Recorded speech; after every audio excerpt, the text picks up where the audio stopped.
We're live. Sergeant, start the backup recordings. Recording start. Cloud started. Backup is rolling. Thank you.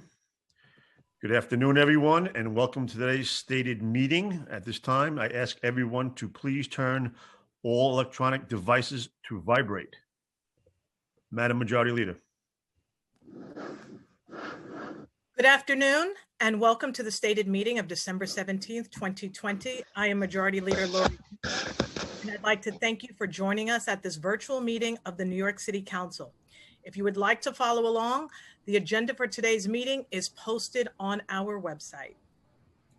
Please join us for the Pledge of Allegiance. I pledge allegiance to the flag of the United States of America and to the republic for which it stands, one nation, under God, indivisible, with liberty and justice for all. Thank you. Roll call. Adams.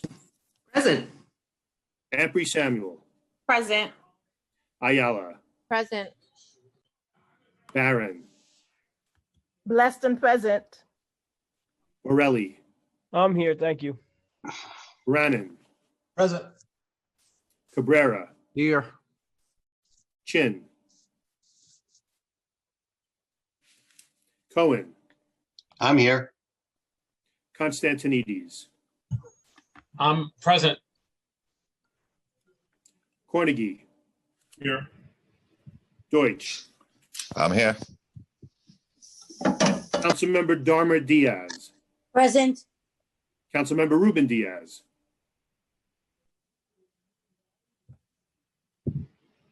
Drum. Here. Eugene.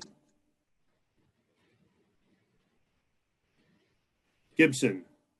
Blessed Thursday, everyone. I'm here. Jonah. I'm sorry, Eugene is here. Present. Thank you, Councilmember. All right. Present. Thank you. Grudenchik. Present. Holden. Here. Kalos. Here.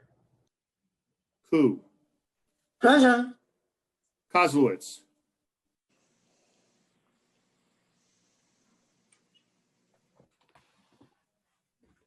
Lander. Here. Thank you. Levin.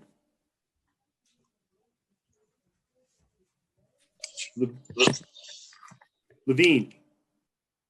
Here. Lewis. Present. Mizell. Here. Menchaca. Presente. Miller. Present. Moya. Present. Perkins. Present. Powers. Present. Reynoso. Present. Rivera. Present. Rodriguez. Presente. Rose. Present. Rosenthal. I'm here. Salamanca. Present. Torres.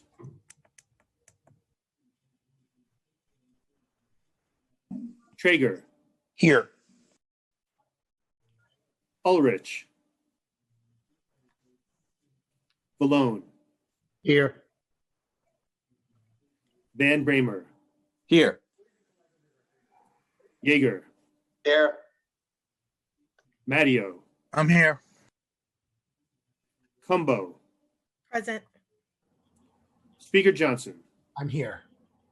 Madam Majority Leader, we have a quorum.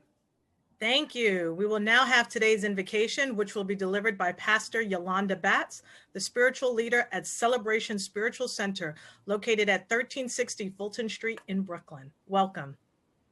Well, thank you, council members. It is indeed an honor to be here.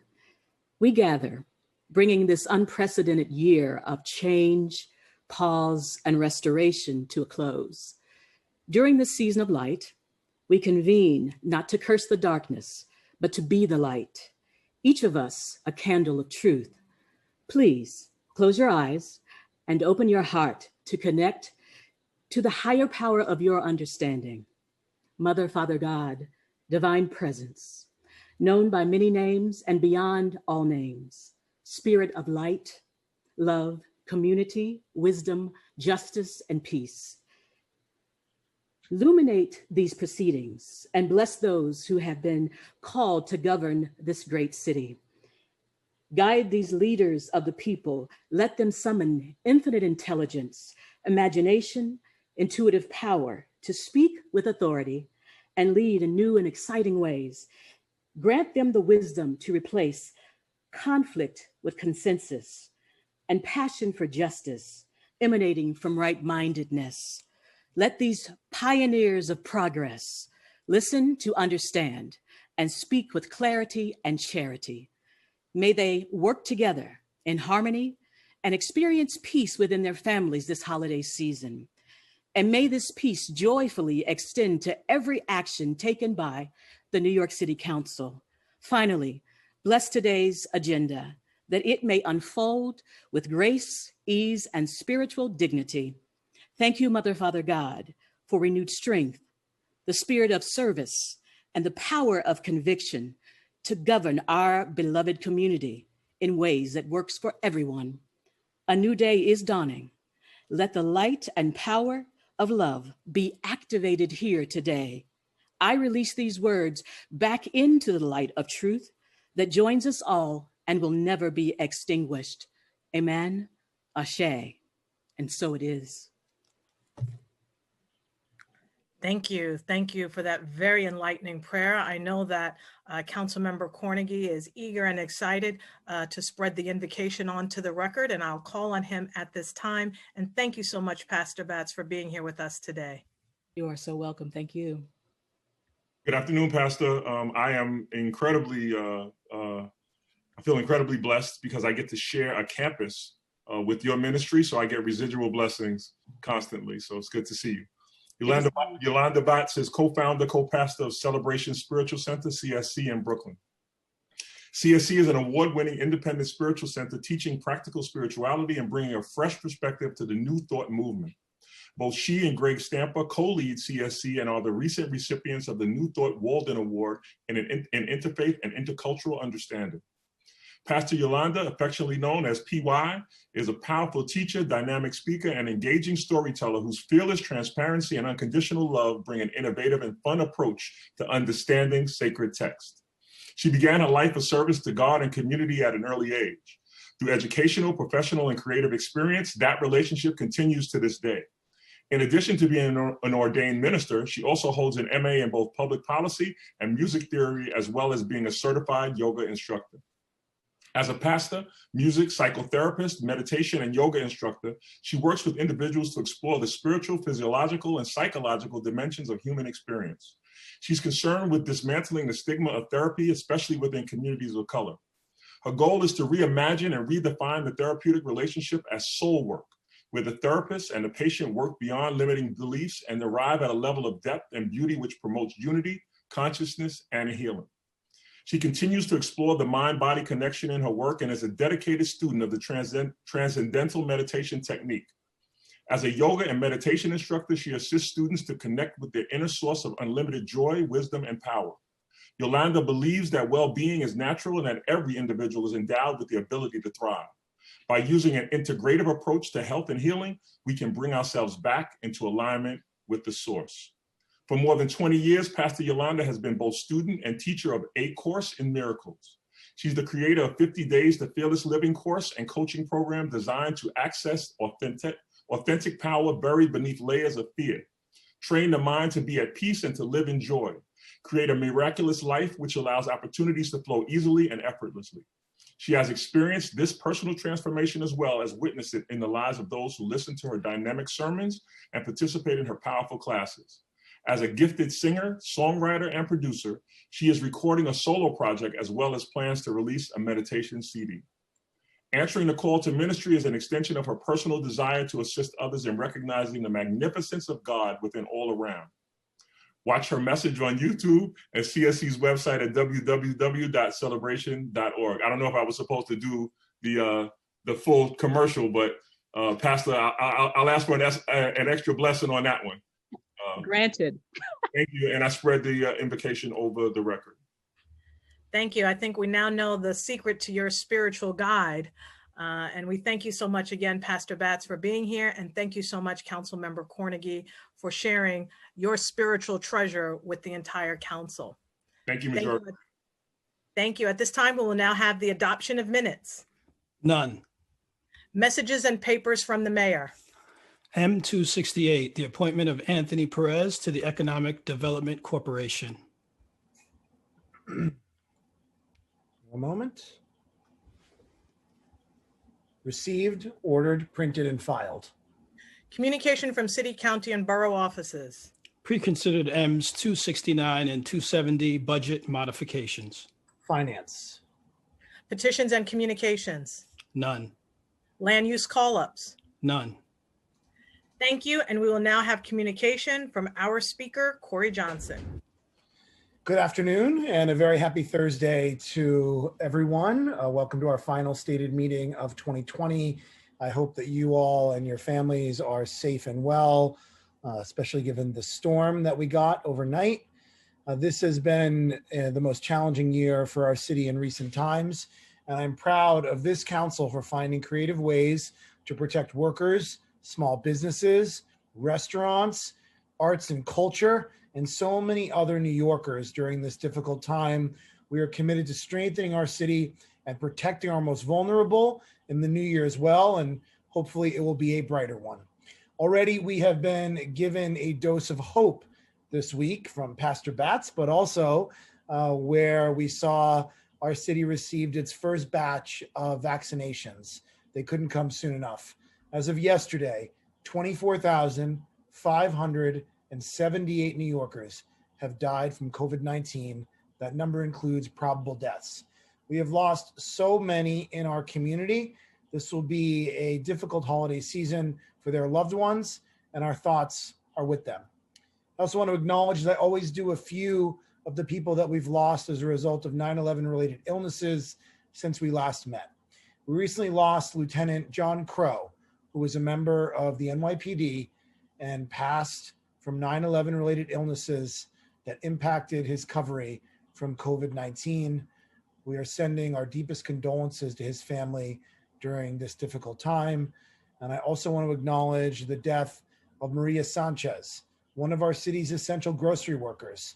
She was killed on the job at Food Emporium and Hell's Kitchen in my district by an illegally installed dumbwaiter elevator. This is a tragic reminder of the dangers of unsafe working conditions that many New Yorkers, particularly immigrants and low-income workers, that they face every day. Maria Sanchez was just 39 years old. She leaves behind a grieving family, including children, 4 children from the ages of 5 years old to 21 years old. Tragedy. I want to take a moment of silence to remember all the lives we've lost as a result of coronavirus, as well as those from Lieutenant Crow and Maria Sanchez.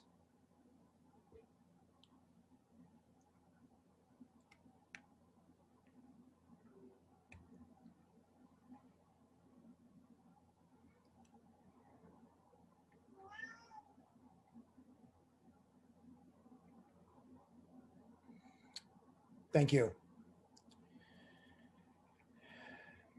I also want to acknowledge a departure from the council. Megan Chen, an assistant deputy director in the legislative division, will sadly, because Megan is amazing, sadly, she is leaving us to go to the dark side. I'm kidding. She's going to the mayor's office of city legislative affairs. We're very happy for her. We're very happy for the mayor's office of city legislative affairs. Megan started with the council in 2016, but even prior to that, she was an intern at the council in 2012. She was instrumental in our fight to enact major lead-related legislation to pass a strong package to ensure tenant protections, and she was critical in the council's efforts to pass the Climate Mobilization Act. Megan, we will miss you and wish you all the best in your next steps. You have really just been a pleasure to work with, and I'm very happy for you. I also want to mention that we are losing 2 council members today. 2 of the members of this body, it is their last meeting as council members in the New York City Council. It's crazy that time flies so quickly. Council members Andy Cohen and Richie Torres, both from the great borough of the Bronx, are moving on to greener pastures. I'm very proud of Richie that he is going to be in Congress very soon. A historic election for him, the first openly gay member of Congress representing New York City, born and raised in public housing, really a child of the Bronx, someone who I am proud to call a friend, someone who I was elected with in 2013, and who has done so much, first as chair of the Public Housing Committee, and then now as chair of Oversight and Investigations. Richie, we're going to miss you in this body. You've really made this body a better body, and I'm really grateful for your friendship, and I'm really proud of you. As I said, we're losing Andy Cohen, who is becoming a state Supreme Court judge. I can't think of anyone who is more fair, more ethical, more compassionate, more thoughtful as it relates to thinking about any issue. And so for the people of the Bronx who are now going to be able to go before Justice Cohen, they are going to be very lucky to have someone who I know will handle administering justice in the law in a thoughtful, compassionate way that makes a difference in people's lives. Andy has been a great friend to me. I'm really going to miss him. He's done a great job as chair of our Consumer Affairs Committee this past year. And he is just a mensch. Andy Cohen is a mensch. So I'm going to miss both of them. They're both 2 good friends, and I'm sad to see them leave. And I didn't get to make the announcement at one of the previous stated meetings because he just got up and abruptly left. But I do again want to congratulate former council member Donovan Richards, who left the council a couple of stated meetings ago and is now the Queensborough president. We miss him. He was with the council, I believe, for 16 years of his life as a staffer and then as a council member. So he's given a lot of his life to the New York City Council. And in this upcoming year of 2021, there's going to be, I guess, a lot of changes. People are figuring out what to do next in their lives after serving in this body. So we're going to miss you, Richie. We're going to miss you, Andy. And we congratulate both of you. As we close out this year, I want to give a special thank you to each member of this body. We have accomplished so much together in a year when so much has changed around us. And I look forward to working alongside all of you next year and fighting to do even more for the city that we all love. I want to give a special congratulations to Councilmember Francisco Moyes, Chief of Staff, Megan Tadeo, who recently gave birth to her daughter, Rosalie. I know that Francisco, I believe, is now a very happy and proud godfather. So we congratulate Megan and Francisco and their families on this really wonderful, exciting moment. And last but not least, to everyone who is celebrating a Merry Christmas, a Happy Kwanzaa. I hope everyone who has been celebrating Hanukkah has really been enjoying this festival of lights in this hard year, and a Happy New Year going into 2021, because this is our last stated meeting of the year. I know this year looked different and so much has changed, but we still have a lot to celebrate. There were so many uplifting stories of New Yorkers helping each other out during this difficult time, like when community fridges people set up to make sure no one went hungry, the nightly applauding that was done at 7 o'clock for essential workers and frontline workers and healthcare workers, restaurants feeding healthcare workers for free to thank them for all of their service. We were the epicenter of COVID-19 in the entire world, and we showed the world our resiliency and proved once again why, and I have the chills saying this because I believe it, why New York City is the greatest city in the world. Now on to today's agenda. Today, the council will be voting on the reappointment of Miguelina Camilo, Patricia Ann Taylor, and Tiffany Townsend to the New York City Board of Elections. Out of our Finance Committee, we'll vote on a budget transparency resolution, expense and revenue budget modifications to make changes to the fiscal 2021 budget, and Article 11 property tax exemption for Scheuer House in Brighton Beach in Councilmember Chaim Deutsch's district to preserve 154 units of affordable senior housing, and Article 11 property tax exemption for Ridgewood Bushwick in Councilmember Antonio Reynoso and Dharma Diaz's districts to preserve 83 units of affordable housing. Out of the Land Use Committee, we'll be voting on 4 land use items, including 1 resolution. DeKalb Commons, HPD is seeking approvals to facilitate the construction of 3 new buildings with 84 affordable units in Councilmember Robert Cornigy's district. PS 48 is on the designation list as a historic landmark in Councilmember Adrian Adams's district. New York City Health and Hospitals, Woodhull 2, approval of a long-term lease in Councilmember Robert Cornigy's district to facilitate the development of an 8-story residential building with 93 supportive and affordable housing units. 265 Front Street rezoning in Councilmember Steve Levin's district. This application has been withdrawn. And 312 Coney Island Avenue rezoning will be voting to modify a series of applications in Councilmember Brad Lander's district to facilitate the development of a mixed-use building with approximately 278 units, including 70 units of affordable housing, ground floor retail space, and a new church facility. We'll be voting on Resolution 1445A, sponsored by Councilmember Rafael Salamanca, our Land Use Committee Chair, which is an authorizing resolution submitted by the mayor to the council pursuant to Charter Section 363 for the granting of a non-exclusive franchise for the installation of cable, wire, and/or optical fiber and associated equipment on and in the inalienable property of the city to be used in providing 1 or more telecommunication services. The resolution would authorize DoIT to solicit requests for proposals or other solicitation for a period of 5 years from the date of adoption by the council. Franchises granted in connection with such RFPs could be for a period of up to 15 years, including all renewals. Moving on to the remainder of our legislative agenda, we'll be voting on introduction number 2187, sponsored by 37 council members, which would co-name 92 thoroughfares and public places based on requests of council members whose districts include the location. 4 of these co-namings are either a relocation of a previously enacted co-naming or a revision to the street sign installed with respect to a previously enacted co-naming. And I want to thank from the staff, Christopher Sartori and Patrick Mulvihill. We'll be voting to expand whistleblower protections. Introduction number 1770A, sponsored by council member, one of the last times we can say it, Councilmember Richie Torres, will expand whistleblower protections for individuals facing adverse personnel actions. This legislation would do so by 1, requiring the Corporation Council to investigate allegations of adverse personnel action against high-ranking officials within the Department of Investigation.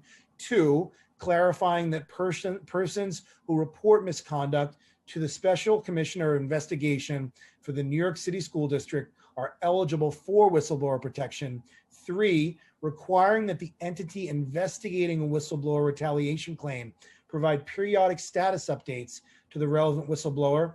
4, establishing a private right to action for city employee whistleblowers who suffer adverse personnel actions if their employing agency does not comply with remedial actions recommended by the Department of Investigation.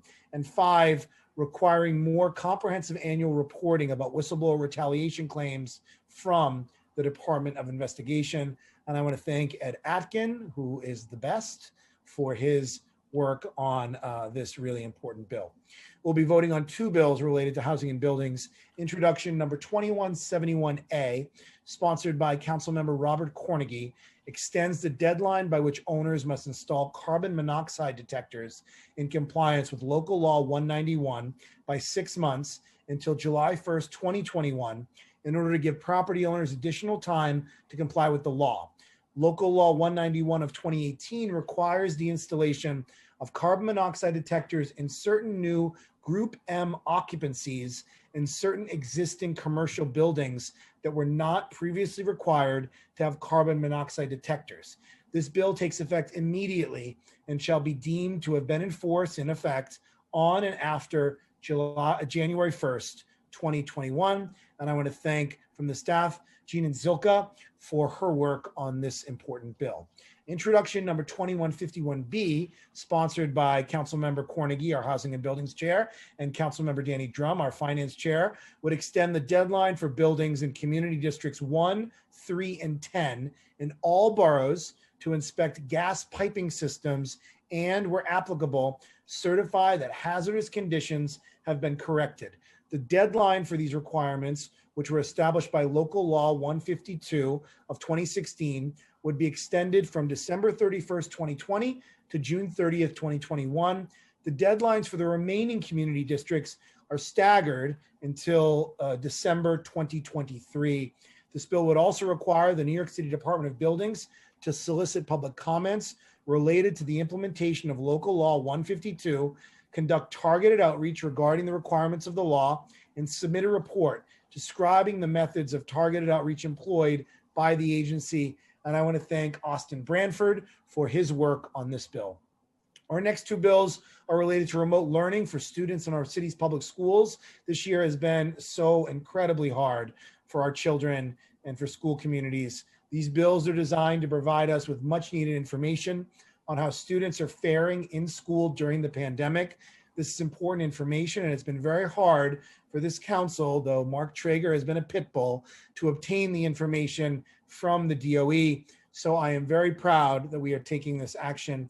Introduction 2058A, sponsored by Public Advocate Jumaane D. Williams, will require the New York City Department of Education to post student attendance data on its website monthly during the use of remote learning due to the COVID-19 pandemic. The data would be disaggregated by school, school district, grade, ethnicity, and a number of other factors. Introduction number 2104A, sponsored by our Education Chair, Mark Traeger, will require the New York City Department of Education to report on a series of metrics whenever it is engaged in remote learning due to the COVID-19 pandemic. Those metrics would include, number one, language access and support provided for English language learners. 2, steps DOE took to ensure incarcerated students receive remote instruction. And 3, details on internet-enabled devices ordered by the DOE and distributed to students. Both of these education bills would take effect immediately and we would be deemed repealed 2 years after becoming law. And I want to thank Malcolm Butehorn for his work on these bills. Our last two bills are designed to protect workers in our fast food restaurants throughout New York City. These workers are most vulnerable to being fired without a cause related to their work performance, and it has to stop. This practice prevents them from speaking out about harassment and poor working conditions. And as we've seen during COVID-19, they continue to face dangerous conditions on the job. We need them to be able to speak out without fear of being fired. And we as a city need to protect them. And these bills work to do that.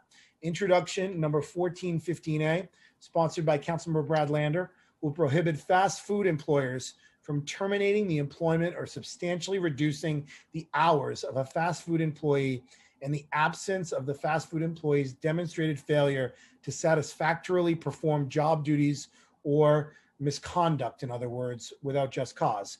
Employers would be required to give employees a written reason for termination of their employment. Laid off fast food employees would also be entitled to schedule pay premiums for shifts lost due to termination. And this provides for remedies, including reinstatement, back pay, and civil penalties. Introduction 1396A, sponsored by Councilmember Adrian Adams, will prohibit fast food employers from terminating the employment or substantially reducing the hours of a fast food employee in the absence of a bona fide economic reason. This includes full or partial closing of operations or technological or organizational changes to the business in response to the reduction in volume of production, sales, or profit. Additionally, the employer would be required to discharge employees by inverse seniority. Those hired last would be discharged first. Employees discharged for bona fide economic reasons within the prior year must first be offered available shifts before they are distributed to other employees or new hires. This bill also provides for arbitration of disagreements between fast food employers and fast food employees. Both of these bills would take effect 180 days after they become law.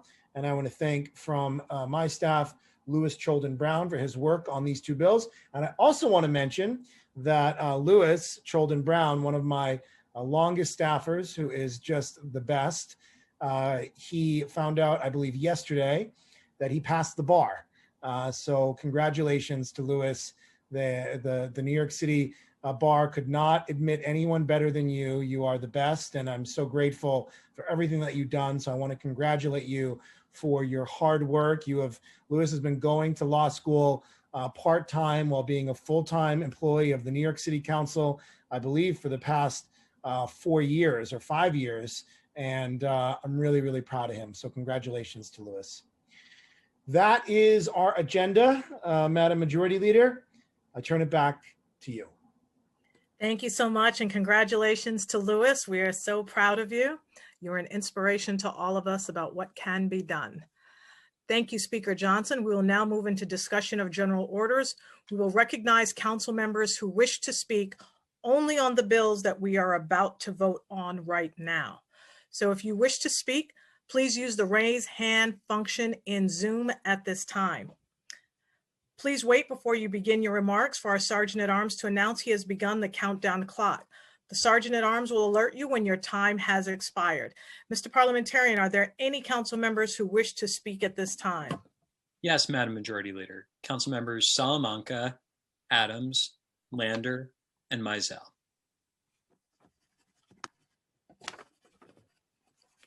All right, we will begin with Councilmember Salamanca. Time starts now. Thank you, Majority Leader Cumbo. Today we are voting on a resolution 1445A sponsored by myself and Chair Moya, which would authorize the expansion of franchises for telecommunication services. While the resolution is quite technical, what we are voting on is a common sense measure that would benefit New Yorkers greatly with expanded broadband connectivity options. In a city of nearly 8.5 million people and as diverse as ours, there are only three providers who provide residential broadband connectivity. As a result of this, New Yorkers are at their mercy of these three predetermined providers in our area to carry out these critical services, which significantly stifles consumer access, competition, and not to mention revenue for the city. And at a time when the digital divide in our communities exacerbated by COVID-19 has never been clear, we must challenge the business as usual approach to our franchise agreements. By authorizing DoIT to expand parameters of the broadband franchise agreement to companies not part of the cable franchise agreements, we are laying the groundwork for a fairer, more affordable, and more transparent era telecommunications in New York City. With our actions today, New Yorkers who have long been frustrated by the strange hold of the major cable providers, myself included, we will have the option to secure the best available product at the best available price. Today's vote is the clearest sign to providers that we are breaking their long-established monopolies. I want to thank you for allowing me to speak today, and I urge my colleagues to vote yes on this important resolution. Thank you. Thank you so much, Councilmember Salamanca, and I love the tree. I will now call on at this time, Councilmember Adams. Time starts now. Thank you, Madam Majority Leader.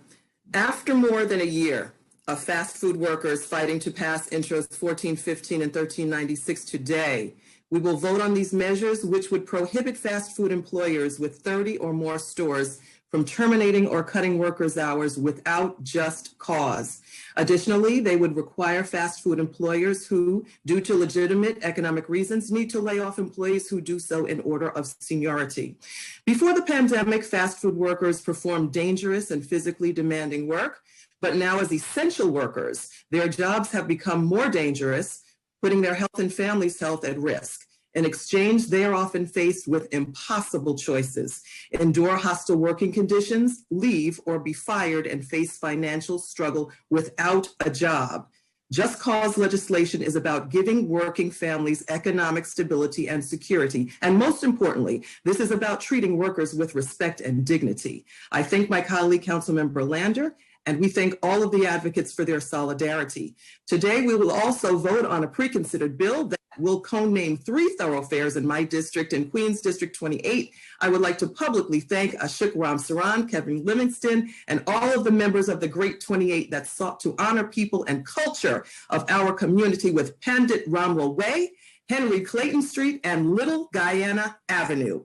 Lastly, PS 48 in my district in Jamaica will become a city landmark. This effort has been ongoing for over a decade. Thank you to Jeff Gottlieb, the historian of Queens. The scholars and community are so proud of this landmark designation, and I'd ask all my colleagues to support these bills. Thank you, Madam Majority Leader. Congratulations. We will now hear from Councilmember Lander, followed by Councilmember Maisel. Time starts now. Thank you, Madam Majority Leader, and it's so good to follow my partner on these bills, Councilmember Adrienne Adams, who has been a real champion for these workers. As she said, fast food workers have been on the front lines of this pandemic, serving their neighbors, working in tight quarters, taking on new responsibilities for sanitizing, and yet in many cases, fearful to speak up about health and safety issues out of fear of losing their jobs. I'm so proud the City Council is giving these essential but long disrespected workers some job stability today. We should all be able to agree that no one should be fired on a whim, but for years in the fast food industry, that's been the norm. A survey found that more than 65% of fast food workers, most of whom are women of color, have had hours reduced or been let go without receiving any notice or reason. Intros 1415 and 1396 will end that by requiring that they receive just cause and notice before there could be any loss of hours or termination. A couple of quick points I just want to clarify. This only covers fast food restaurants, not other neighborhood small businesses. It doesn't go into effect for 6 months, and we'll be in a different place 6 months from now. Companies can still fire employees for misconduct or failure to perform work duties. They just have to get notice and have clear policies and the opportunity, just like any employee expects. And there can still be layoffs for economic reasons. They just need to be in order of seniority. I guess it's not a surprise that industry lobbyists are pushing back, but it's worth noting that the 8 largest publicly owned fast food companies have increased their value by $42.4 billion since December 2019. They can afford to treat their workers with some dignity. I'll say my thank yous when I vote, but I think the most important ones here really belong to the workers. They have been organizing through the Fight 15 for a fair work week, for this bill. When we were cheering on our stoops all spring, it was in part them we're cheering for. And today we're backing that up with dignity, fairness, and job stability. Time expired. Thank you and congratulations. Thank you. At this time, we'll call in Councilmember Maisel. Time starts now. Good afternoon, everyone. First, let me congratulate my colleagues who are going on to greener pastures. It was a pleasure serving with you. I'm happy to have this opportunity to extol the virtues of my previous, the councilman of my district, the 46th Council District, Lou Fiddler. We are honoring him today by co-naming a street in Sheepshead Bay. Lou Fiddler was more than a councilman. He was my friend for over 40 years. He set the example of how a elected official can serve a community selflessly with honor and dignity. Lou was taken from us in a very untimely way. It is very, very appropriate and meaningful that we will now forever enshrine Lou's name on Lou Fiddler Way in Sheepshead Bay. So I'm just very proud and very honored to be able to introduce this legislation. Thank you. Thank you so much, Councilmember Maisel, and congratulations to you in memory of Lou Fiddler. Are there any other members who wish to speak at this time, Mr. Parliamentarian? Yes, Madam Majority Leader. Council members Gibson and Kalos. Councilmember Gibson, you may begin. Time starts now. Thank you, Madam Majority Leader. Good afternoon, Speaker, and all of my colleagues. Happy holidays and seasons greetings to all of you. I want to quickly speak on behalf of my community with respect to several street co-namings that are on today's agenda. Reverend Wendell T. Foster Way, in recognition of being the first African-American from the Bronx to hold political office with his successful election to this body in 1978. He was served for 24 years, was a longtime pastor for 40 years of the Christ Church in the Bronx. I'm honored to carry on his legacy in the City Council, following in his footsteps of compassion and leadership. Bishop Caesar Gooding Road, in recognition of his service in the U.S. Army. He later on in 1969 joined his wife to create the Miracle Revival Church in Harlem, which later relocated to McCombs Road in my district in the Bronx. He was a spiritual leader and advisor and role model to so many in the Bronx and beyond. Naima Bilal Way, in recognition of a tireless advocate and community leader and personal friend of mine, DC 37 member. She served for 22 years at the state's HCR. She was involved in Local Community Board 4, the 44th Precinct Council, my Tenant Block and Neighborhood Council, and CASA Bronx. She was an advocate for safe and affordable housing and was also the president of her Tenants Association. Brandon Ellison Hendricks Boulevard is named in recognition of a 17-year-old basketball star who was on the path to a full college scholarship. He recently graduated from the Metropolitan Soundview High School in the Bronx. Brandon was called B. Diddy. He was a star athlete on his basketball team, and he was known and loved by his family, his friends, his coaches, his community in the Bronx and beyond. And unfortunately, on June 29th, he was at a barbecue with his friend, and he was fatally shot. And I am so honored to know his mom, Eve Hendricks, and to work with her family in recognizing the block that he grew up on in honor of Brandon B. Diddy and Ellison Hendricks. And I ask all of my colleagues to vote yes on today's item agenda related to street co-namings. Thank you so much, Madam Majority Leader. Thank you so much, Councilmember Gibson. And I know how much these street co-namings mean to our community, and I applaud you. We will now turn it over to Councilmember Kalos. Time starts now. I'm here to speak on Resolution 1445. This pandemic has had such a disproportionate effect on low-income communities of color.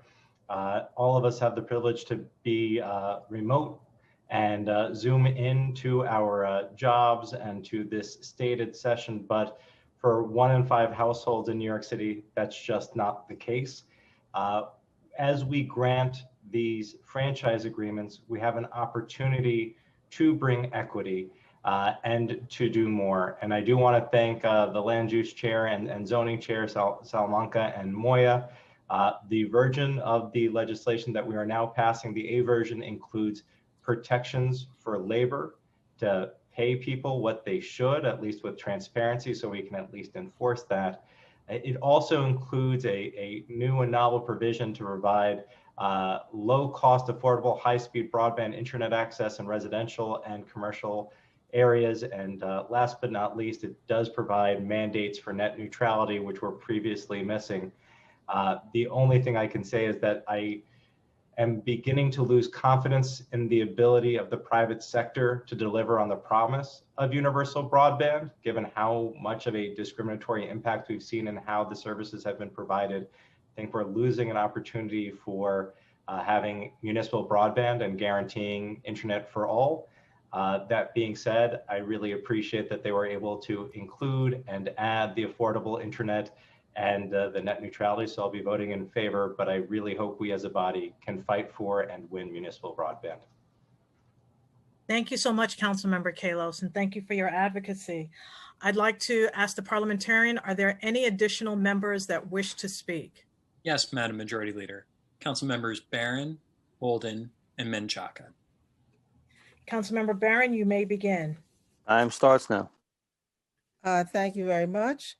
I just want to add my congratulations also to the street co-naming on behalf of Wendell Foster, who was a great person, very bold, and very much outspoken activist in his community, and also recognize that my former counsel to higher ed, Paul Senegal, is no longer with us. He has left. He's gone into the private sector and has a very, very important position with the Botanical Gardens, I believe, in the Bronx. We wish him well. In terms of co-namings, I also want to acknowledge that there is a co-naming for Akai Gurley in this package. Akai Gurley was a resident of the Pink Houses located in my community. He's 28 years old. And in 2014, he entered a stairway of Pink Houses and was shot by police officer Peter Liang. Akai Gurley was unarmed. He was not committing any crime. He was not engaged in any negative behavior. Police officer Liang violated policy by having his gun out, by having his finger on the trigger, and by pulling that trigger, killing Akai Gurley. We also want to make sure that we recognize that this was, in many people's opinion, a great miscarriage of justice, because even though he was indicted and convicted and found guilty, he was only sentenced to 500 hours of community service, home detention, under the recommendation of District Attorney Ken Thompson. Many people were outraged and felt it was a great miscarriage of justice. And similar to Timothy Stansbury Jr., who was shot in 2004 by an officer in the stairway of a NYCHA building. So we want to acknowledge the loss that we've suffered and send our condolences to his family still, and to all of my colleagues who are leaving. We wish you well and much success in your new endeavors. Thank you. Thank you so much, Councilmember Barron, and thank you for keeping the memory and the history of those that we have been tragically removed from our communities. Thank you. Thank you. We will now call on Councilmember Holden, followed by Councilmember Menchaca. Time starts now. Thank you, Madam Majority Leader. Regarding the street co-naming bill we're voting on today, I just want to say what a pleasure it is to honor my friend and mentor, Thomas B. Ogdebeni, with a street co-naming. I know I'm joined with in this honor with my good friend, Councilman Eric Ulrich. He'll probably say something later too. Tom was elected to the New York City Council in November of '91. The election of the newly created council, the 30th Council District, and then re-elected in '93 and '97, serving full 10 years allowed by term limits. In '95, Tom Ogdebeni was appointed by Speaker Peter Vallone to the council's leadership team and budget negotiating committee. And on the 23rd of November 1994, he was elected as the minority leader of the council. And as minority leader, Tom was well known and respected for his passionate defense of his communities and their principles of the middle class. Tom died, unfortunately, on October 12th, 2015, at the age of 71, after a battle with cancer, and we miss him dearly. I also want to recognize another important street co-naming. For over 190 years, Near's Tavern in Woodhaven has been the longest standing bar in all 5 boroughs, and again, a huge part of the Woodhaven community I represent. It was founded in 1829, and Near's Tavern was originally called the Blue Pump Room and sat across the street from the Union Course racetrack. The matches in that racetrack were between horses from the south against those of the north, and it actually drew crowds in the Union Course track of about 70,000. So I want to thank Loyson Gordon, the owner of Near's, for keeping it alive, and the Queens Chamber of Commerce, Tom Gresh, and all the elected officials, including the mayor, for helping save Near's this year. Thank you, Madam Majority Leader, and happy holidays to everyone. Thank you so much. We'll now hear from Councilmember Menchaca. Time starts now. Hello, colleagues. I want to speak on one thing we're going to be voting on that hasn't gotten a lot of attention, but I want to bring attention to it. Today, the Finance Committee is presenting modifications in response to the November plan. I brought this up in Democratic Conference earlier this week because I was surprised. I was surprised that we hadn't gone through and taken the opportunity that we have every year in the middle of the year to examine where we are in the budget. We just passed a budget. I know that it was contentious, but it was a budget that we passed in the city council. And it gives us the opportunity to make changes. There might be surplus or deficit that we need to deal with, and the city council has to approve those changes and recommendations from the mayor. Well, this council made a commitment to our communities that we were going to be extra careful, that we were going to bring more sunlight and transparency. This council made that commitment. And the truth is that we need more transparency, especially as we're going into some really tough budget negotiations. And we didn't review it. I didn't review it in the BNT because, colleagues, we have an apparatus here, the budget negotiation team, that hasn't met yet and hasn't reviewed what I think is an incredibly critical moment as we look at the budget so that we can understand what's on its way. And so I'm going to be voting no, and I'm hoping that you can also vote no on these modifications until we do the due diligence. I know this is a little bit of a weird moment for us right now, but I think that's the right thing to do. We have a process, and I want to make sure that we use that process that is so important to us because our public and our constituents are looking to us to understand it. There are advocates that are waiting for this moment to be able to give us ways to rethink how we can use this budget modification process to benefit the people that we're saying we're going to benefit, our working families, people. Time expired.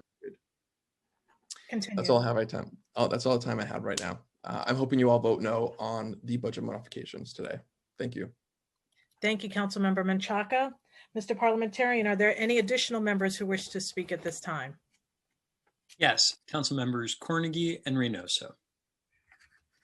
Councilmember Cornegy, you may begin. Time starts now. So I'm in a little bit of a position, so I'll save my comments for general discussion. Fair. Okay, then we will move right on to Councilmember Reynoso. Time starts now. Hi, colleagues. I hope everyone is doing well. I wanted to take the time to echo the sentiments of Councilmember Carlos Menchaca. I've tried to look through many documents to find out exactly what's going to be happening in this budget modification outside of the traditional changes to the Schedule C, which will move money from organization to organization in our local council districts, depending on whether or not they were able to spend it or had any issues on it. But there's a second portion of the budget modification that I just can't seem to square, and want to be very careful to not approve anything or attach my name to anything that would in any way transfer city funds between various agencies in fiscal year 2021, or implement changes to the city's expense budget that might be related to the NYPD. And because I don't have enough information on whether or not that will be happening, and I made a commitment when I voted on the budget this year that I would be vigilant to ensure that the cuts that we said were going to be made are actually going to be made. I can't say for certain either way because I just don't have the information. I've been looking through documents for quite some time and can't find exactly how the transfer of funds will be happening. So I want to encourage my colleagues to be vigilant and be thoughtful. We said we're going to cut $1 billion, and some people think we did that. Other folks don't. For the people that think we did that, attributed a lot of that money to overtime. And again, I'm not sure if that's what's going to happen here, but I'm not sure either way. I just don't have the information. And we didn't have a BMT, which I think would have been the appropriate entity to address these issues. And because of that, I'm going to be very cautious about voting on the pre-considered motion to transfer funds. Well, I'll be voting no. Thank you. Thank you, Councilmember Reynoso. We recognize that it wasn't discussed in the BNT, but the Brooklyn delegation and the DEM conference are also other areas where we could discuss these matters in full. At this time, Mr. Parliamentarian, are there any other members who wish to speak? Yes, the last speaker is Councilmember Rosenthal. Councilmember Rosenthal, you may begin. Time starts now. Thank you so much. I just want to jump in response to Councilmembers Menchaca and Reynoso about the November plan. Just, this is nothing we've ever had a BNT about. And the November modification was brought to the Finance Committee where Councilmember Drum could remind us, but there were a few questions there. And I feel that, you know, we were given just as much notice as we've ever been given about the materials in the November modification. Our finance director sent us the work that her staff does every year in digesting what's in the plan, and sent that over. You know, the next real time that we'll start to have input is probably March or April, as we usually do after the executive budget comes out and after you know, our finance staff has time to digest what's in there. And then of course we have all our hearings in March to ask those really important questions so we can have a good handle on the information for our vote in the adopted budget. So I'm voting yes on this with no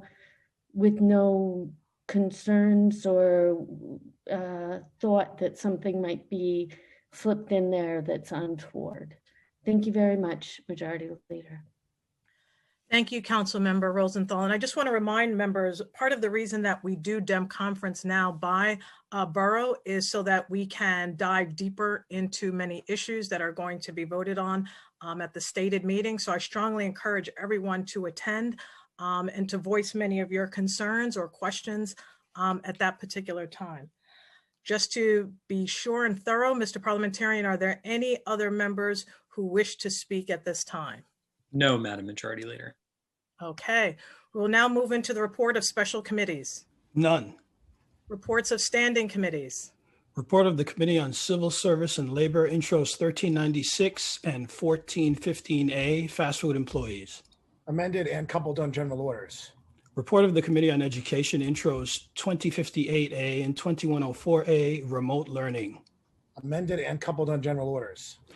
Report of the Committee on Finance, preconsidered M's 269 and 270 and accompanying resolutions, budget modifications. Coupled on general orders. Preconsidered Reso 1509, transparency resolution. Coupled on general orders. Preconsidered LUs 709 and 710 and accompanying resolutions, tax exemptions. Coupled on general orders. Report of the Committee on Housing and Buildings, intros 2151B and 2171A, gas piping systems and carbon monoxide detectors. Amended and coupled on general orders. Report of the Committee on Land Use, Resolution 1445A, telecommunications franchises.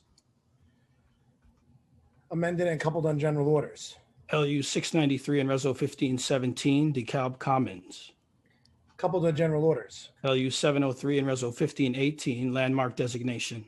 Coupled on general orders. LU 704 and Reso 1519, Health and Hospitals, Woodhull 2. Coupled on general orders. LU 705 and 706, 60th Street rezoning. Approved with modifications and referred to the City Planning Commission pursuant to Section 197B of the New York City Charter. LU 707 and 708 and accompanying resolutions 265, Front Street rezoning. Coupled to be filed pursuant to letter of withdrawal.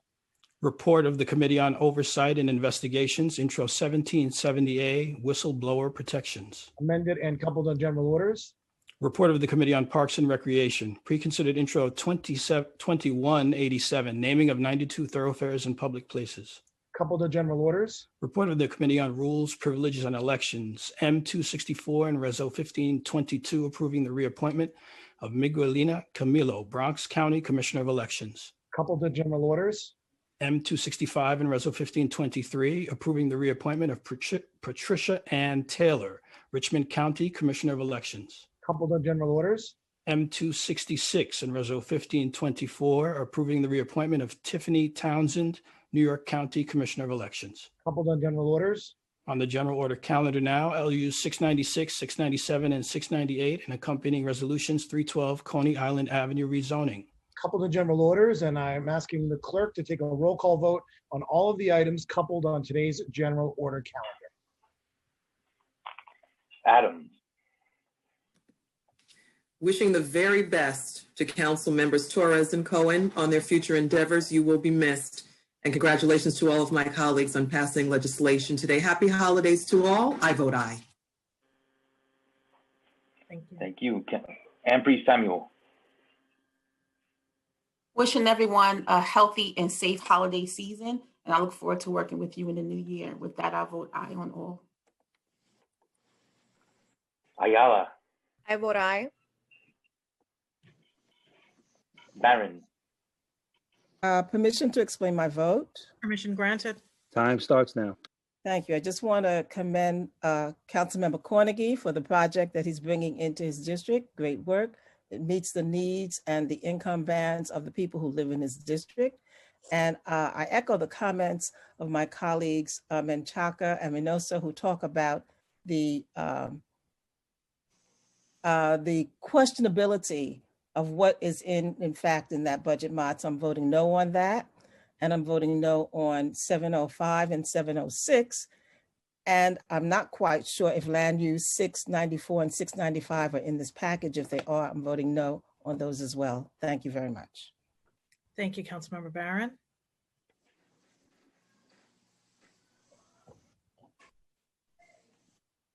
Thank you. Councilmember Borelli. Thank you. I vote aye on all except intros 1396 and 1415. And wish the very best luck to my colleague, Councilmember Cohen, and to my colleague, Congressman-elect, Torres. Both of you guys, it was a pleasure serving with you, and I wish you luck serving the people of New York City in the future. Thank you. Brennan. Vote aye on all. Thank you.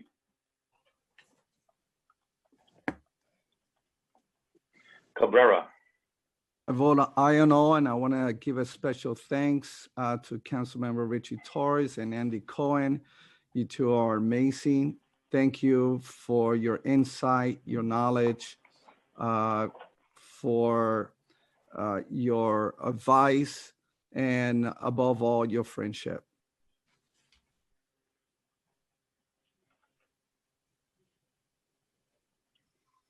Cohen. Thank you. I have some comments, but I'll make them on the general discussion calendar. And with that, I'll vote aye on all. Constantinidis. I'm going to vote aye on all and congratulate both of my colleagues, Andy Cohen and Richie Torres. I wish you guys all the success in the world in your new roles. And the council is definitely going to be diminished by not having you guys here with us. So happy holidays, everyone. And again, I vote aye on all. Thank you. Cornegy. I vote aye. Deutsch.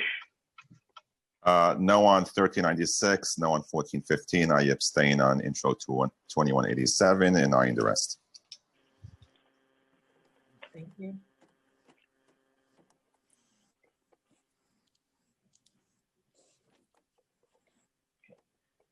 Councilmember Darma Diaz. I vote aye and happy holidays to all. Thank you. Ruben Diaz. Drum.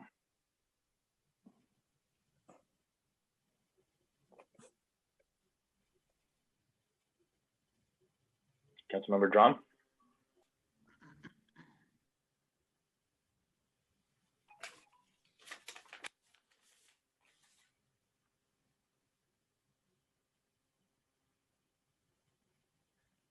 Okay, we'll come back. Councilmember Eugene. I vote aye. Thank you. Gibson. Permission to explain? Permission granted. Time starts now. Thank you, Madam Majority Leader, and good afternoon again, colleagues. I'm voting aye on all of today's item agendas, and I want to wish each and every one of you a season's greetings and a very happy holiday season. I echo the sentiments expressed by our speaker in just recognizing all of those New Yorkers that we've lost to COVID-19. And as we see a vaccine here, we are reminded that communities of color, immigrant communities have been the hardest hit by this COVID-19. We've all been personally touched and impacted by COVID, and I really want to thank each and every one of you, my colleagues and friends, for all of the work that we've done collectively on the ground, feeding families, providing just the security, and encouraging so many New Yorkers during the greatest time of challenge that leaders will step up, as we all have done. And so I salute all of you. This has been a hard year, a very painful year, but I am reminded of the beauty of life, and every day we wake up with the commitment to serve our constituents and families. And certainly I look forward to better times ahead in the new year. I want to join with all of our colleagues in congratulating our outgoing colleagues, my Bronx friends, Councilmember Richie Torres, as you were sent to Congress. I am so proud of you, and I wish God's blessings upon you and your team. And Councilmember Andy Cohen, I am extremely proud of you, and I know that you will be a phenomenal Supreme Court judge. So congratulations, my Bronx colleagues. We wish you well, and happy holidays to each and every one of you. May God bless you all and keep you. And I look forward to 2021 and all of the blessings that the new year will bring. I vote aye on all. Thank you, Madam Majority Leader. Thank you so much, Councilmember Gibson. Councilmember Drum. Yes, I vote aye. Thank you. Thank you. Jonai. Permission to explain my vote, Majority Leader? Permission granted, Councilmember Jonai. Time Thank starts now. Thank you. As Chair of Small Business, now is not the time to pass any legislation that will put any additional burdens on any small business. It's been reported and is anticipated that 30% of all small businesses will not survive this crisis. An estimated 75% of the independent restaurants that have been closed to protect New Yorkers from the coronavirus will not make it. In addition, I point out this very day that this body's passing these bills, we've learned that the leaders in Washington are going to pass a COVID-19 relief package that specifically excludes the Restaurant Survival Act. So if you're a New York City restaurant owner waiting for the much anticipated and needed relief from new leaders in Washington, don't hold your breath. With that, I vote aye on all except 1415 and 1396. My wishes to Councilmember Cohen and Torres, congratulations. I wish you all the blessings of the holiday season, a healthy, safe, peaceful, and productive new year. Thank you.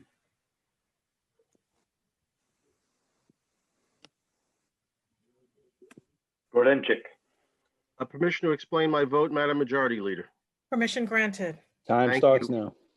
now. First, I want to start off by thanking all those New York City workers who have kept us safe during the snowstorm, especially those who work for the Department of Sanitation and DOT, but everybody really.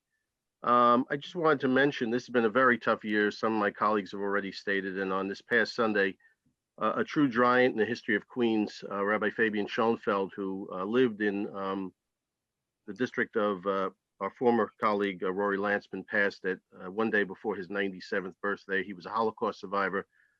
He came to America and built what has become a very large Jewish community in Kew Garden Hills. He was a co-founder of the Vaad of Queens, but more importantly in that, he was an advisor to people throughout New York City, and really even presidents relied upon his wisdom and his knowledge, and he will be sorely missed. May his memory be for a blessing. I also want to wish my colleagues Andy Cohen and Richie Torres the very best. I know that Andy will be pursuing justice and dispensing it in Bronx County. Richie represented the land of the Grodenchiks, my father's hometown up there in the Belmont section, and that's very special to me. I know you're going to be a phenomenal advocate for your community and for all of us, really. I think that covers my remarks. I just want to wish everybody a happy and healthy holiday season. Please stay safe. So many of us in this council alone have lost loved ones to this terrible disease. We're almost there. This week, the first vaccine perhaps in the nation was dispensed in my district at Long Island Jewish Medical Center, part of the Northwell system. And I'm so proud of that. And I'm proud of all the frontline workers for everything they've done. With that, Madam Majority Leader, I vote aye on all, and a happy and a healthy and a prosperous new year to us all. Merry Christmas too, and happy Kwanzaa as well. Thank you. Thank you so much. Holden. I vote aye on all and wishing Godspeed to my colleagues Torres and Cohen. Thank you. Koo.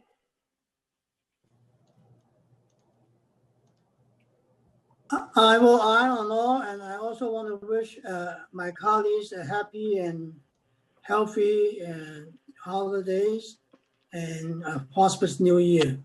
And also congratulations to Councilmember Cohen and Councilmember Torres for their new endeavors in Congress and in the Supreme Court. Thank you, and I want to say thank you to them for serving in City Council for many years with us. Thank you. Kozlowitz. Thank you. May I explain my vote, please? Permission granted. Time starts now. I also want to congratulate Richie Torres and Andy Cohen. We're going to miss you. I'm going to miss you, but I know you will make us proud.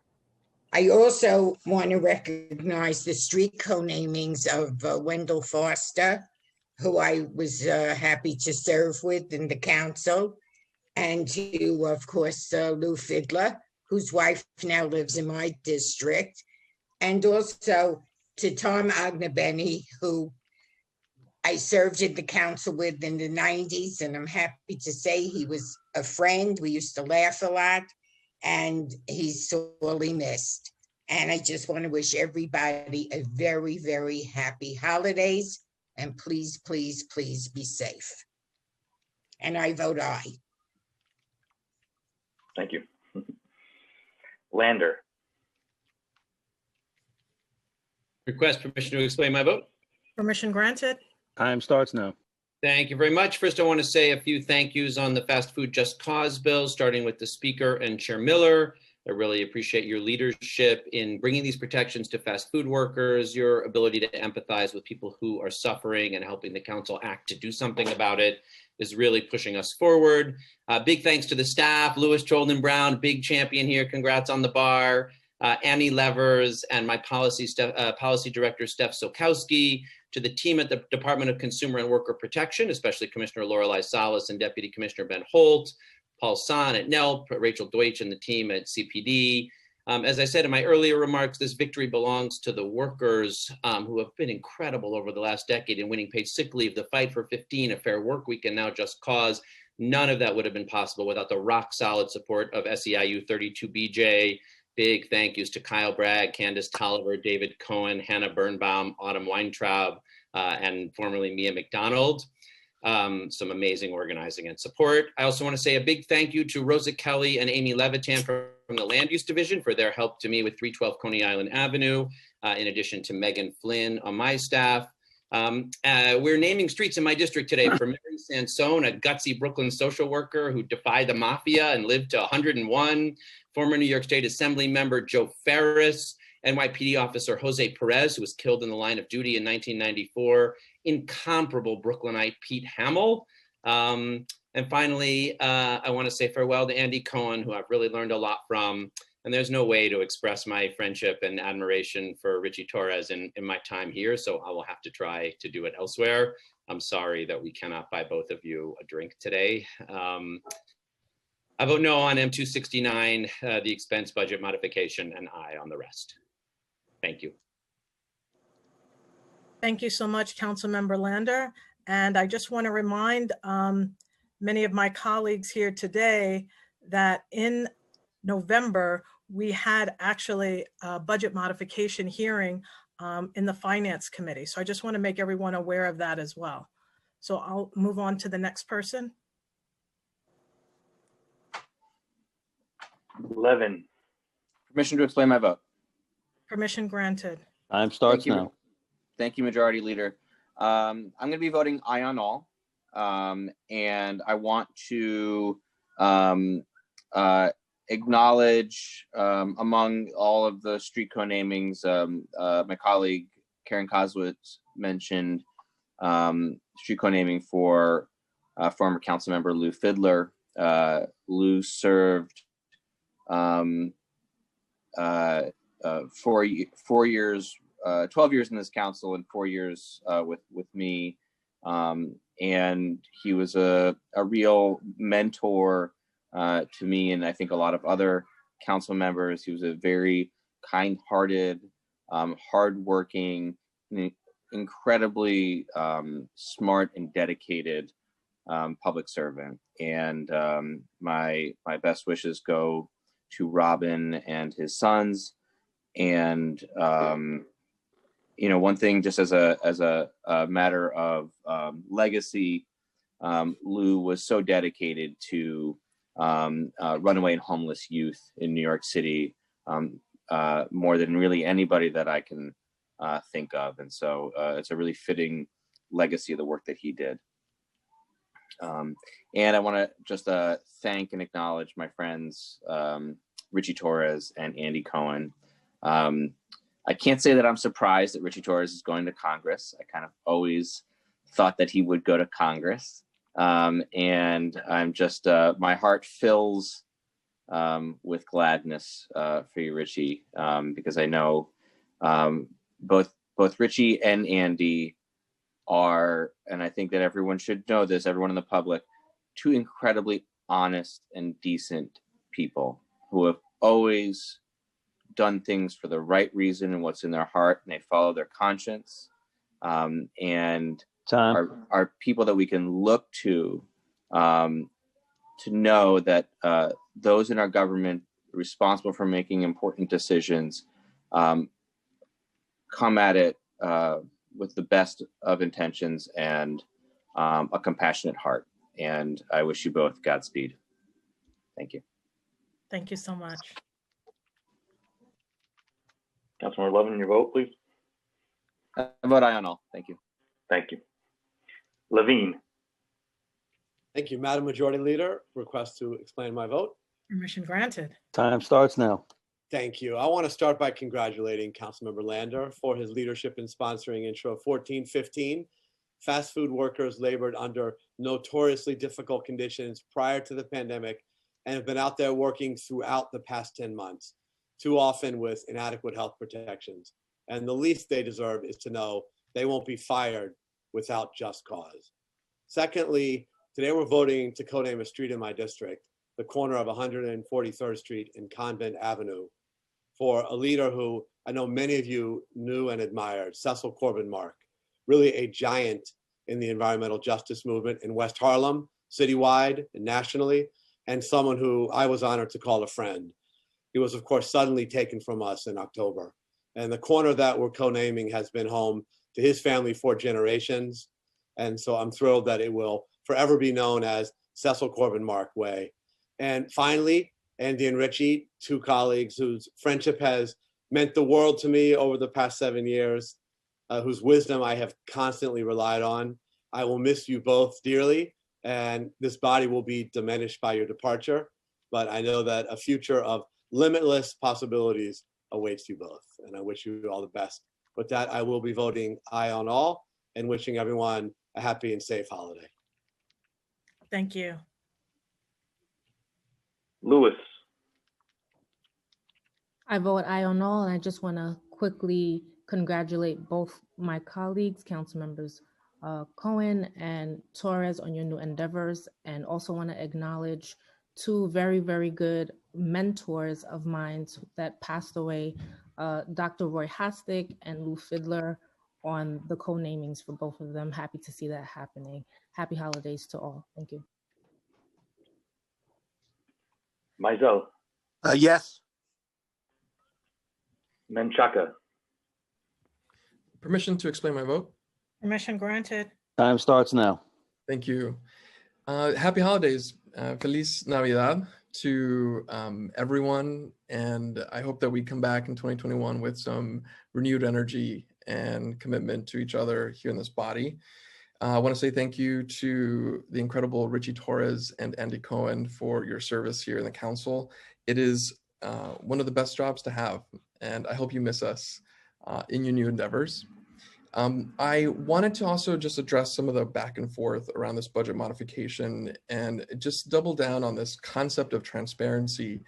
And I know that the majority leader is reminding us that there was a conversation that's happened in the finance committee, but I want to honor what has been very kind of clear to the communities that we represent, that the budget negotiation team is where we do a lot of this work and where we can actually kind of bring recommendations and debate them. Without debate, we can really bring, it brings concern. It brings a lot of concern for me. And I think that right now we cannot forget what happened last summer. There was a lot of consternation and the communities erupted. And I don't want that to happen. And so this is a telltale sign for us that I hope we can correct and bring a different style of conversation. And yes, I know that the borough delegations are places that we connect, but that doesn't give us all the opportunity to talk to each other. And so I hope we can actually correct that and move out of borough delegations, because that's not functioning in the way that I think we can and deserve. And so I will be voting no on the budget modifications, the finance budget modifications. I will also be voting no on land use items 696, 697, 698. And this is a project in Brooklyn in Councilmember Lander's district. Community Board 7 voted no on this project, citing incredible scale issues, and that this could have been part of a comprehensive planning process that would have been, I think, a better process. Thank you. Thank you.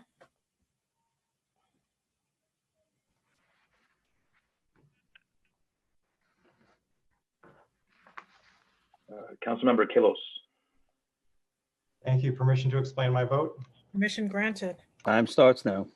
I want to thank millions of New Yorkers who turned out to vote, waited hours in the rain to cast their vote. You are heroes of democracy, but the truth is there's no reason that voting needs to be so hard. No reason it should be hard to register, so hard to vote. Albany and a board of elections broken by patronage are the biggest impediment to free and fair elections in New York City. Despite calls to blow up New York City Board of Elections from the governor and mayor de Blasio, we are still stuck with the same broken system.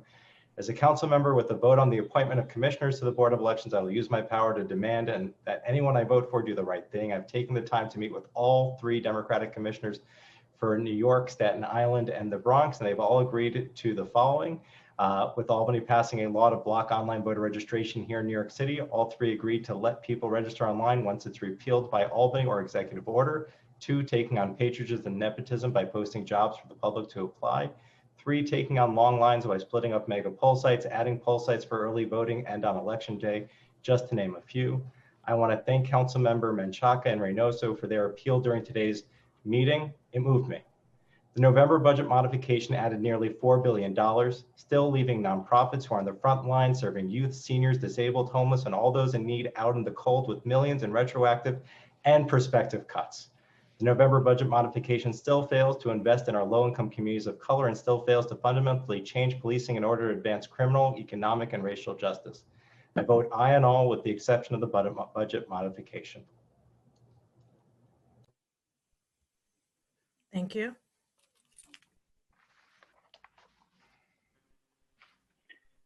Miller. Good afternoon. Permission to explain my vote, please. Permission granted. Time starts now. Thank you, Madam Majority Leader. First of all, I want to wish everyone safe and healthy holidays, upcoming holidays. And once again, those who celebrated Hanukkah, may the light to continue to shine. It's been a tough 2020, but looking forward to working with each and every one of you to make New York City a better city.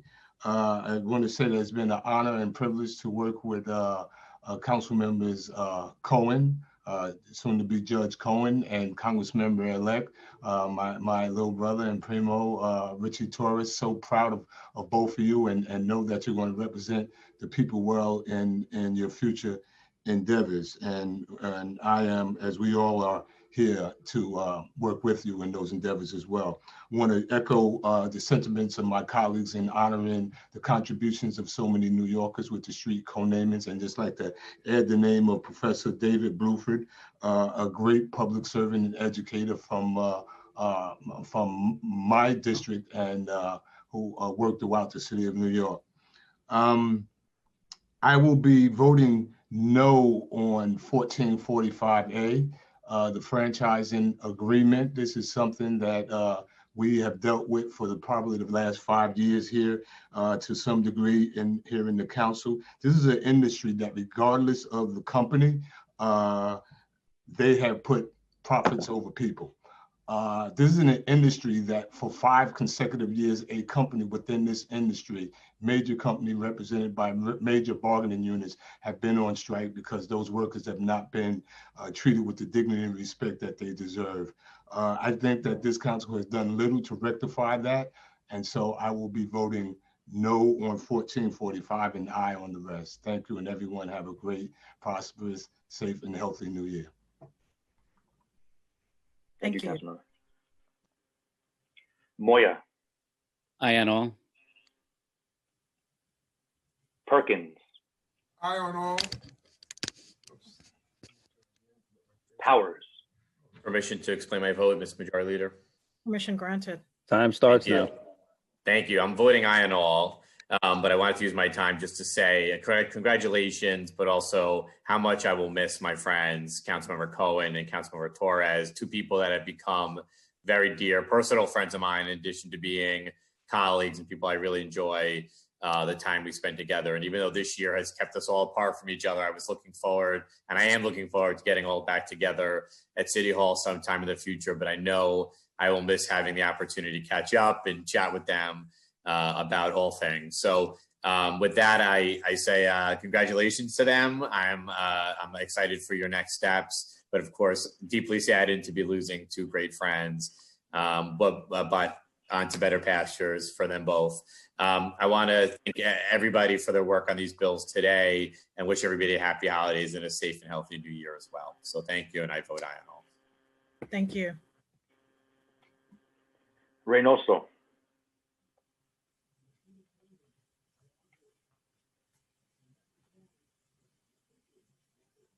You're muted, Councilmember Reynoso. Permission to explain my vote. Permission granted. Time starts now. Just wanted to say how much I'm going to miss Andy Cohen and Richie Torres, 2 people that have been extremely influential in my time here in the city council. My neighbor, Andy Cohen, in the City Hall chambers, and how many conversations we've had about so many things. And my brother, Richie Torres, I can't say enough about my relationship with you and how much you've influenced the work that I've done as well. I'm going to miss you. ARC is going to miss you. But I know it's for the better. You both deserve where you're going and what you're doing. Andy, you're going to be a great judge. Richie, I can't wait to see your work in Congress. So extremely grateful for your time here and your friendship. I want to vote aye on all with the exception of pre-considered intro M269 of the budget modification. Thank you. I vote no. Thank you.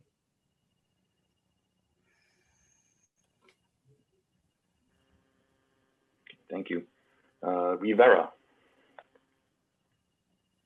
I want to vote aye on all and say congratulations to Council Members Cohen and Torres. I really do wish you all the best, and that I hope that all the energy that we have today can be put forward productively into our 2021 budget negotiations. Thank you. Thank you. Like the tree. Rodriguez. Congratulations to Councilmember Torres and also Councilmember Cohen. I know that you 2 will do a great job in both places at State Supreme Court in DC. I'm voting aye in all the items. Thank you. Rose. I vote aye on all, and I want to wish happy holidays to all of my colleagues and to Council Members Torres and Cohen. Congratulations and Godspeed as you begin the next chapters of your professional journey. Your passion and compassion and integrity really has served your constituents well. And I know that the residents of New York City will continue to benefit from your efforts. We're really going to miss you. This body is not going to be the same without you.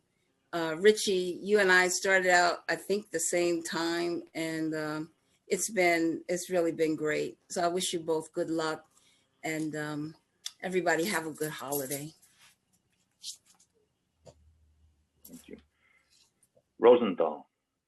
With permission to explain my vote? Permission granted. Thank you Time so starts much. now. Thank you. My vote is aye on all. And I know how boring this is, but my passion for understanding the city's budget grew out of my 7 years of dedicated public service in the city's Office of Management and Budget. As most of you know, I served under Koch Dinkins and Giuliani. I love the weeds, and I know how much power one can have by understanding the weeds and understanding how to shape the city's budget for the good of public service. And that, and now as a council member with many responsibilities, I have to say, understanding the weeds is what we count on the city council finance staff for. And over the past 7 years, our finance director, Latanya McKinney, and the staff that she has grown and nourished, they have moved mountains to increase transparency in the city's budget. We are so much farther along than any of the time that I worked at OMB. And so to the finance director and her team, she deserves congratulations and respect for doing that. Honestly, with all due respect to my colleagues, a no vote on the expense budget at this juncture is simply grandstanding. So I'm proud to vote aye. The information was given out, as it always has been. It's more transparent than ever. And I know that for those who are interested, that the finance director is always interested in giving, sessions for folks who want to ask questions. I know several of our colleagues have done that in the past, and it's been incredibly helpful. So I'm proud to vote yes on this November modification. Don't know why it's an issue, and vote aye on all. But most importantly, I am thrilled for you, council members Torres, Cohen, and Richards. You, again, like our finance director, you make our body proud. You make us look good. And you have an amazing future ahead of you. Congratulations to you. Thank you for the extra time, Majority Leader Cumbo. Thank you. Thank you. Salamanca. Permission to explain my vote? Permission granted. Time starts now. Thank you. First, I want to congratulate my good friend, and he works at the Speaker's office, Anthony Perez, on his appointment to the EDC board. Congratulations. Also want to congratulate Miguelina Camilo on her appointment to the Bronx as a Bronx commissioner for the Board of Elections. We are extremely proud of her. And then finally, I have to give two big kudos and congrats to number one, our Bronx delegation chair, now Your Honor, Andy Cohen. Congrats on your election to the New York State Supreme Court judge. And I'm proud to call you my friend. And of course, my colleague and my good friend, council member and Congressman-elect Richie Torres. I'm proud to say that Richie is going to be my congressman representing me in Washington, D.C. Thank you very much, and I vote aye on all. Thank you. Torres. Permission to explain my vote? Permission granted. Time starts now. We'll make longer comments later on. But for the final time, I vote aye on all. Thank you. Traeger. Permission to explain my vote? Permission granted. Time starts now. Thank you, Majority Leader. I want to first actually acknowledge and thank the Speaker, his staff, my staff, the Education Committee staff, for helping me advance an important bill that will shed light on the need our kids are facing right now with remote learning. There is power in transparency. We need to know where the needs are. So there's a lot of good information we'll get from this bill to better support our kids and who need it the most. So I want to begin by acknowledging that. I also want to mention I appreciate that we are co-naming a street in the honor of certainly a friend of mine. Also, I include him as a mentor, someone who I spoke to a number of times for wisdom and experience. Councilman Lou Fidler, may he rest in peace. Lou Fidler always spoke up for the marginalized, those who were forgotten by government, as we've heard earlier. And during this pandemic, that's what we're fighting for right now very much, people who need help the most. I'm thinking about Lou, and this is a small token of appreciation for his work. And so I want to thank Councilman Mizell for advancing this. I also want to speak up for our finance chair, Danny Drum, his staff, his team, who have worked tirelessly nonstop. I want to speak up for Latanya McKinney, the entire finance staff, finance division, who continuously be accessible to me. I'm sure others of the council reach out to them frequently about issues that we're all experiencing. They have been nothing but accessible, responsive, and helpful. If there is some anger today, we should direct anger at the federal government that continues to prioritize airline CEOs over local and state governments, over our hospitals and schools. It's shameful that they're passing another relief bill without any local and state aid when our communities need it the most. So I want to share that. And to my colleagues, council members Cohen and Torres, Congressman-elect Torres, Councilman Cohen is one of the most honorable, honest officials I've ever had the honor of working with. And I'm going to continue to nudge him to show more love to the Coney Island Boardwalk, because he always raves about the Rockaways Boardwalk, but show some love to Coney as well, Judge Cohen. I wish you continued success. And to Congressman-elect Torres, I want to tell you that as we speak, NYCHA is finally installing new boilers and infrastructure in Coney Island because of the work that you have led and done. Families are going to have heat and hot water on a reliable basis. I know you represent the Bronx, but folks in Coney Island will never forget that. That is what you've done, Councilman Torres. You don't do this work for friendships. You don't do this work for tweets or Facebook likes. You do it for the people.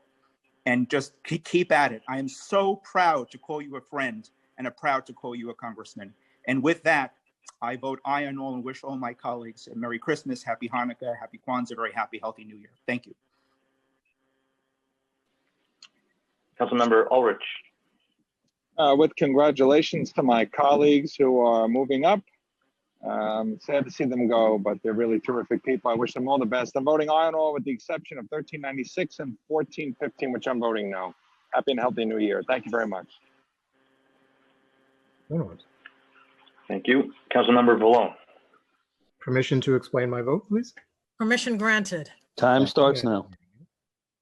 First and foremost, to our soon-to-be Judge Cohen and Congressmember Torres, both the judiciary and the House of Representatives are getting men of honor, men of integrity, and men who lead with their heart.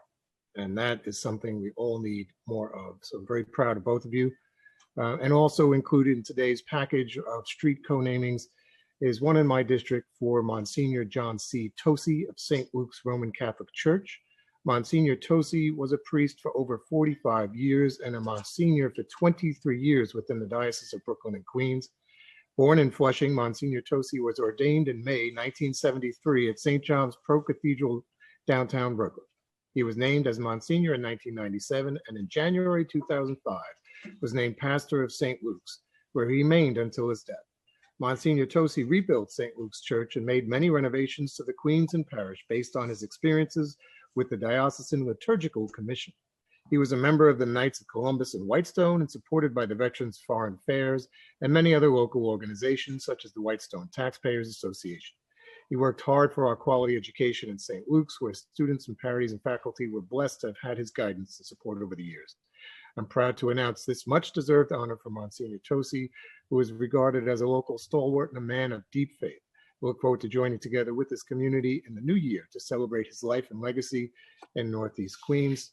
And with that, everyone, God bless each of you. Merry Christmas, happy holidays, a happy and blessed new year, and especially to our majority leader and to our speaker who have guided us through a very, very difficult year. The two of you have given us confidence and guidance when we needed you most. So with that, happy and blessed new year to everyone. And I vote aye on all with the exception of 1415A. Thank you, Councilmember Vallone. Van Bramer. Permission to explain my vote?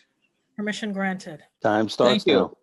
So there's suddenly been a lot of talk about the budget mod, and I'll get to that later, but I do want to say thank you again to Council Members Lander and Adams. Not to be lost in this discussion about the budget mod is the justice that is going to be brought to fast food workers, and I appreciate that fight, and we should mark that achievement. And with respect to the budget mod, I am thankful to my colleagues, Council Members Menchaca and Reynoso, for first raising this. And I'm going to be voting no on the budget mod. And, you know, I made a point last week that we can disagree here and it doesn't have to be personal.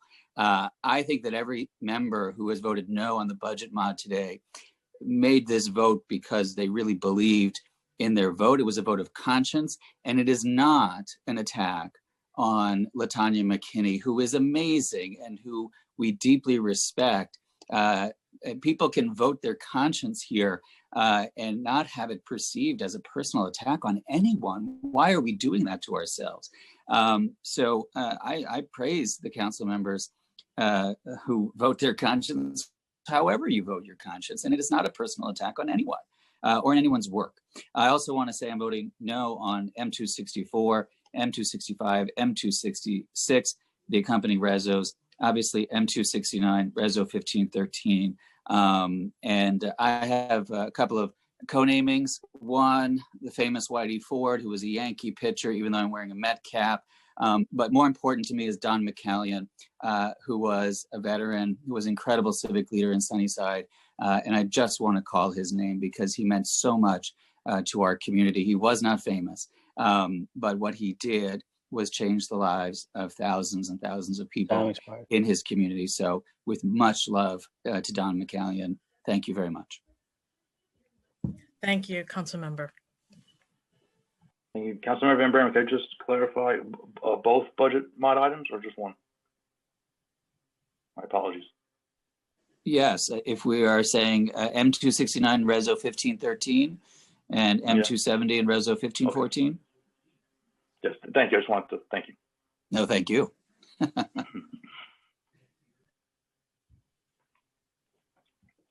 Yeager. Madam President, may I be excused to explain my vote? Permission granted. Thank you very Time much. starts now. Thank you. First, I would like to echo the words of my colleagues here on the floor today who invoked the name of the very great and unfortunately late Lou Fiddler. He was more than a friend to me. He was a mentor. He was family. We celebrated our joyous occasions together. We celebrated our tragedies together. I loved him. His family is incredible, and they're still my friends, and I love them all. And I frequently find myself before a vote asking, what would Lou do? Today, I believe my votes will channel what Lou would do. Some of those reasons I'll state now, and some I'll just keep to myself for now. First, with respect to the budget modification, I, like many members of this body, voted against the budget. We all had our different reasons for doing so. For the second meeting in a row, I find myself thanking Councilman Van Bramer for his words. So true. I do not agree with the members who are voting against the budget mod today, not because I think they're grandstanding. I think they are making a decision based on their feeling.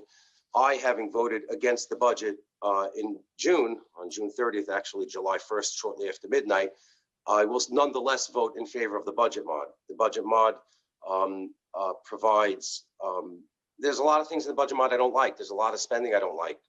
I think there's a lot of waste, and I think we could do better. But we're putting $28 million into parks. We're putting $136 million into the Department of Sanitation, nearly $10 million into the Department of Health, an enormous amount of money into the Department of Education. Small Business Services getting another $3 million. I'm rattling them off. EMS is getting another $20 million. There are things we need to do in this budget mod, and that's why I'm voting yes.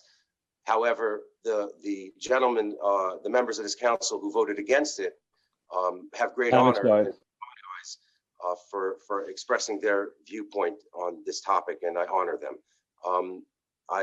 Okay, let me just state my votes. I'm sorry, Madam President. My votes are aye on all, with the exception of introduction 1396, introduction 1415, on which I vote no, and on introduction 2187, I respectfully abstain.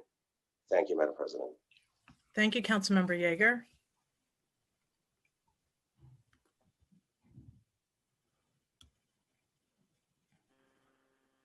Okay, Councilmember Koo.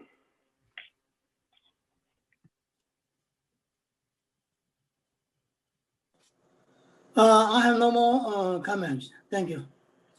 Okay, thank you. Councilmember Levin. I just wanted to speak in general discussion. Okay, thank you. And Councilmember Barron.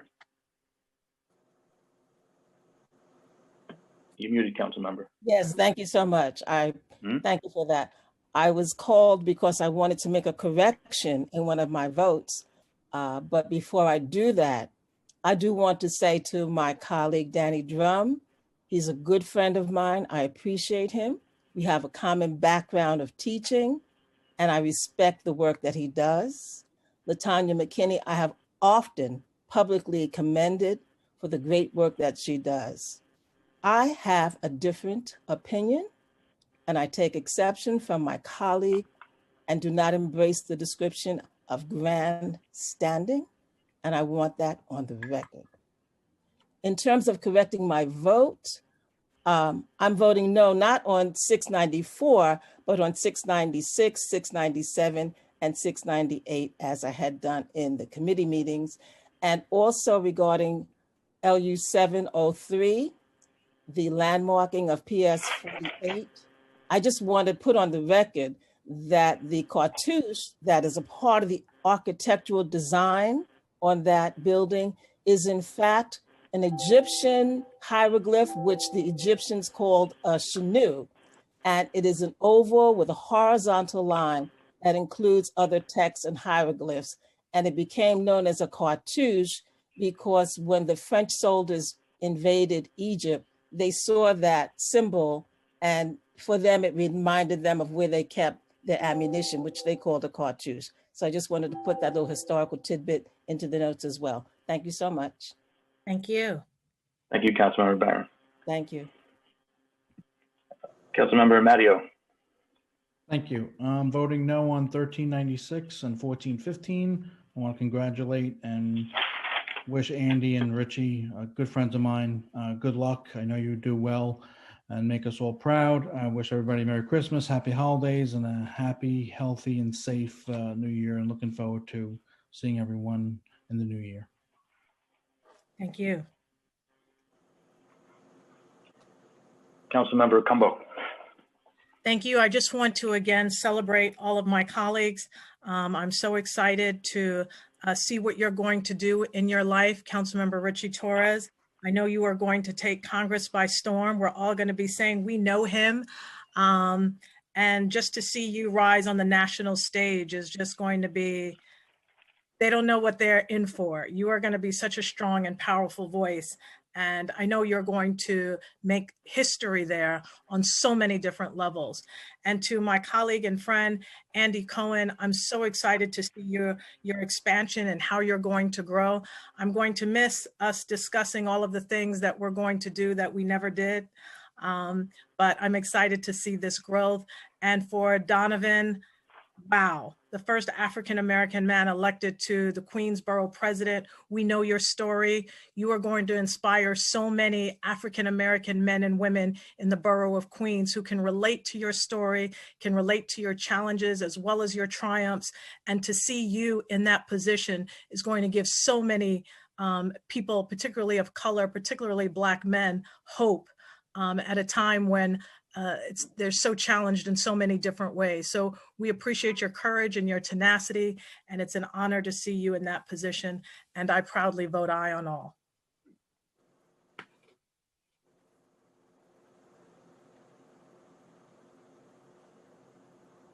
Speaker Johnson. Vote aye on all. And I, again, want to tell Richie and Andy that I really am going to miss them. They are friends and great colleagues. I'm really happy for both of them and their families. I know Richie's mom is just so proud of him.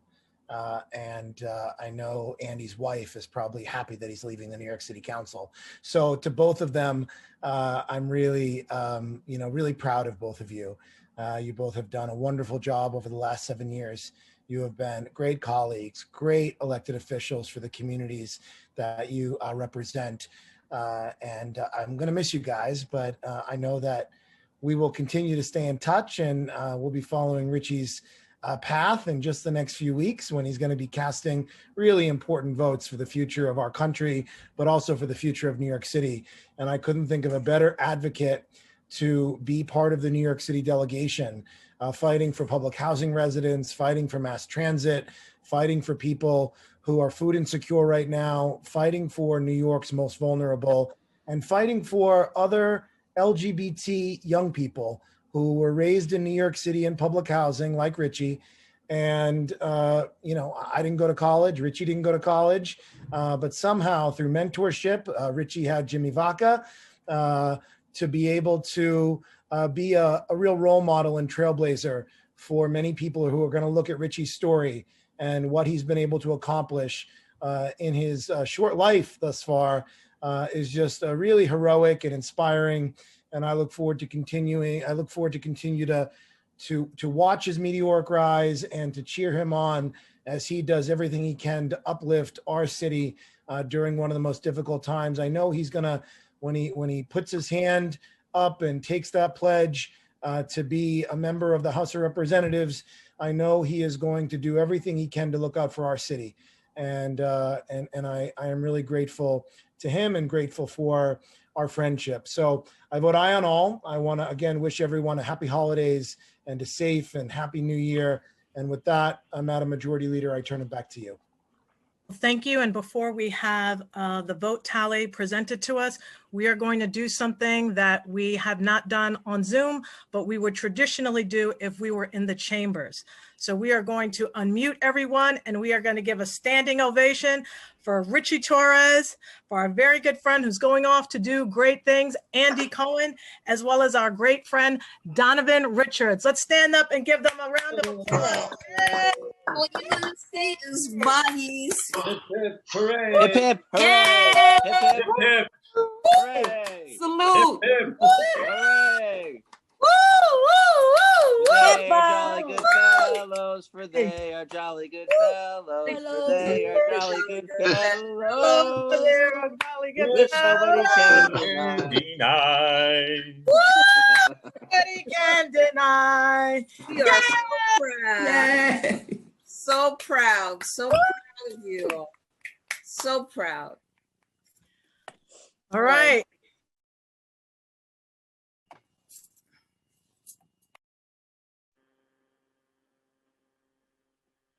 Councilmember Brown, you had your hand raised for, you muted. That's for general discussion. Thank you. Okay, thank you. Sorry.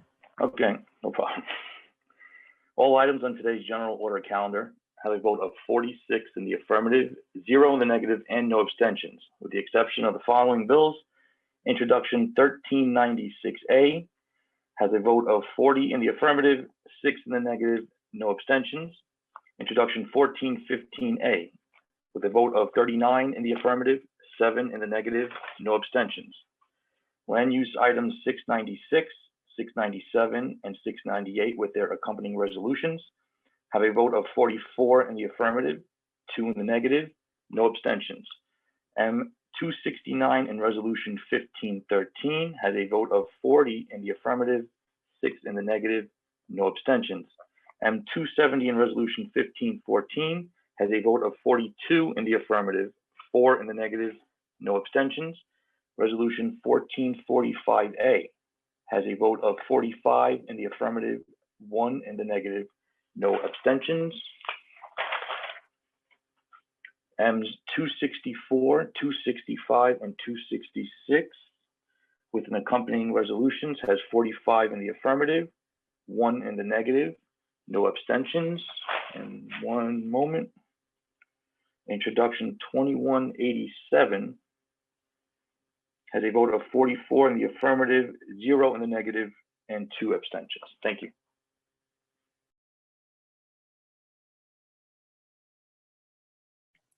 Majority Leader, you're on mute.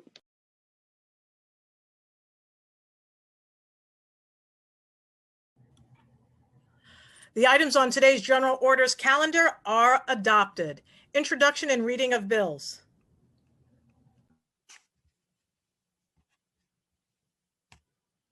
All bills are referred to committees as indicated on today's agenda.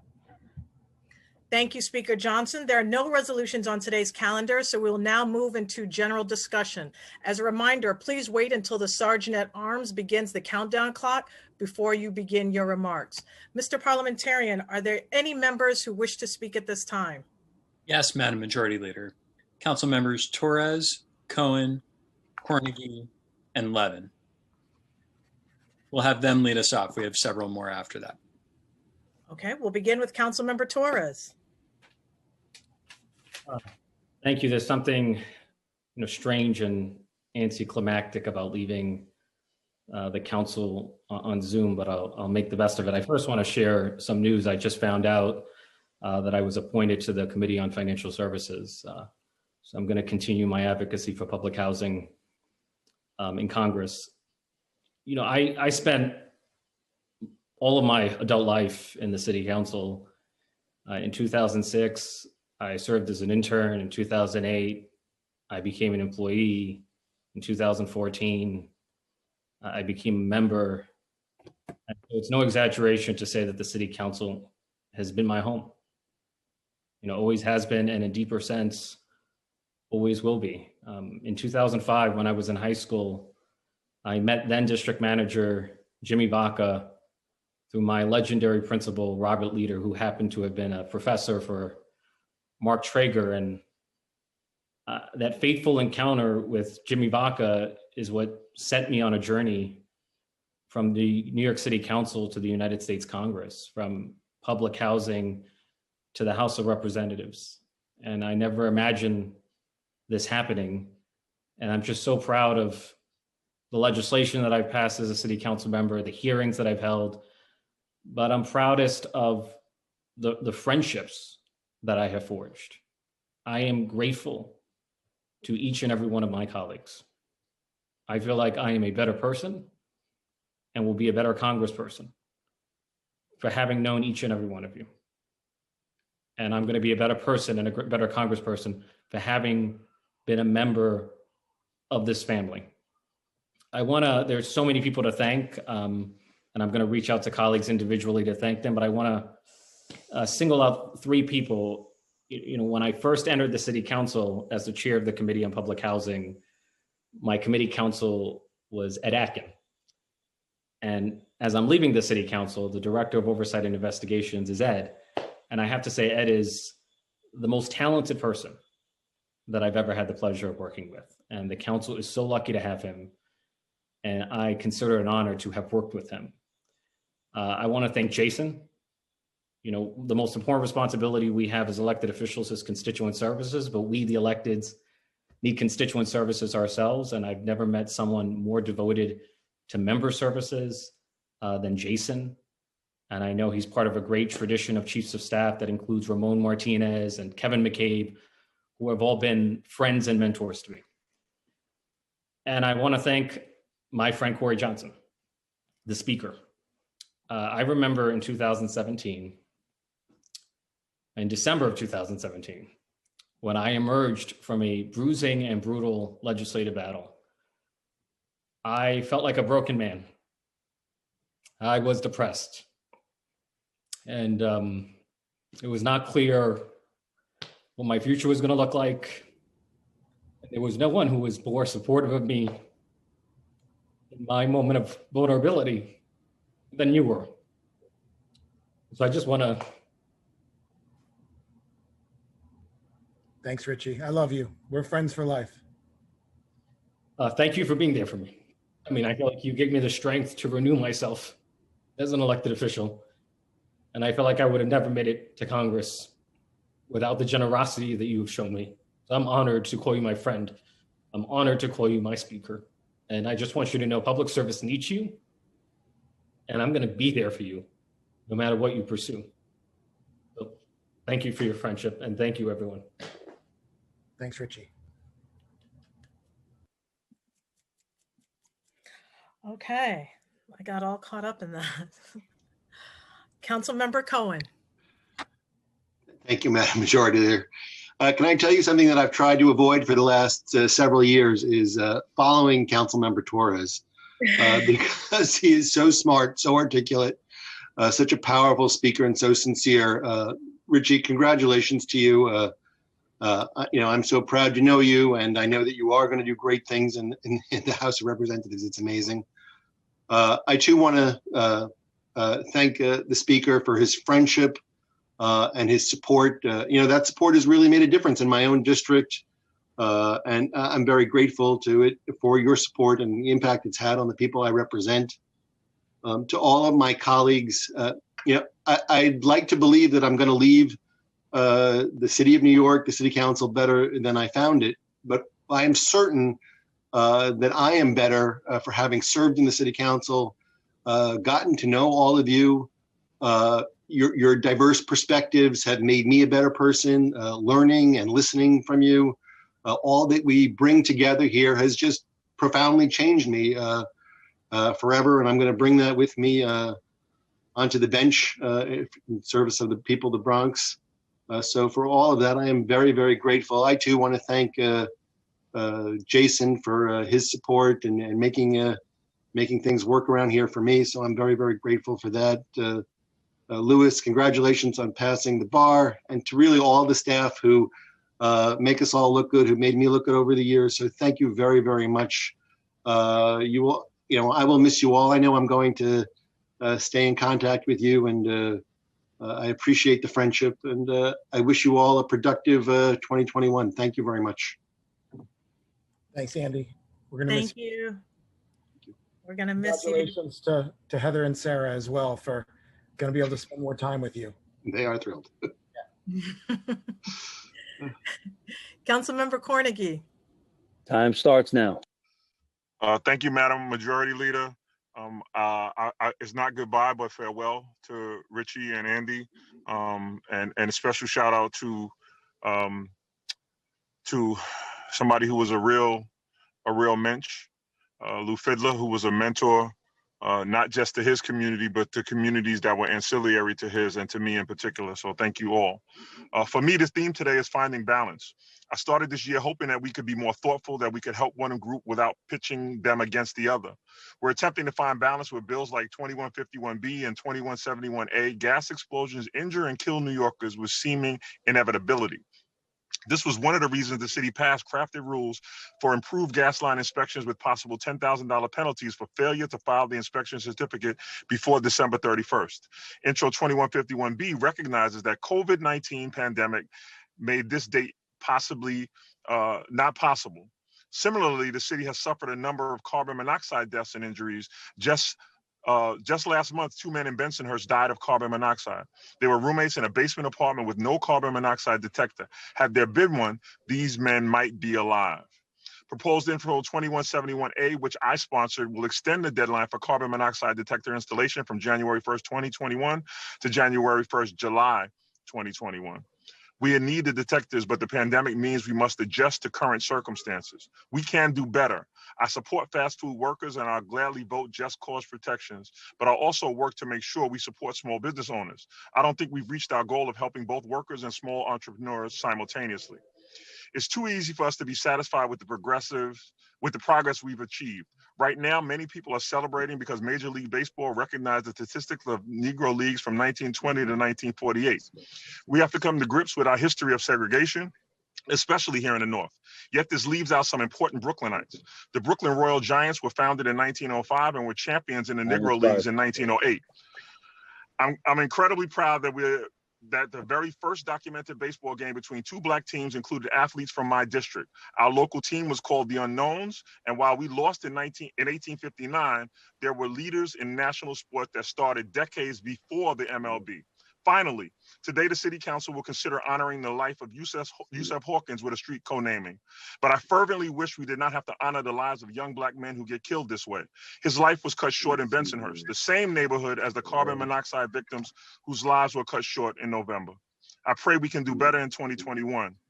I want to dedicate my actions to becoming more reflective, more insightful. We will get there through mutual respect and dedication to really listening to each other. Thank you all and happy holidays. Thank you, Councilmember Cornegy. I'm going to turn it over to Speaker Johnson. Yes, Madam Majority Leader, thank you for calling on me. I was remiss, and I said this when our former colleague Lou Fidler passed, but I wanted to just repeat it today because it is so important, and I want people to always associate this with his memory. Lou Fidler chaired the Youth Services Committee in the City Council, and year after year after year, during the Bloomberg years, when money was attempted to be cut for homeless youth, specifically homeless LGBT youth, Lou Fidler became the champion for young people who are homeless in New York City, especially LGBT children who had faced parental rejection and were living on the streets or the subways or in shelters. Lou was their champion, and Lou would go to those shelters. Lou would go and do street outreach. Lou would go to the Ali Forney Center. Lou would go to Covenant House in my district. Lou would do this work year in and year out when cameras were not around.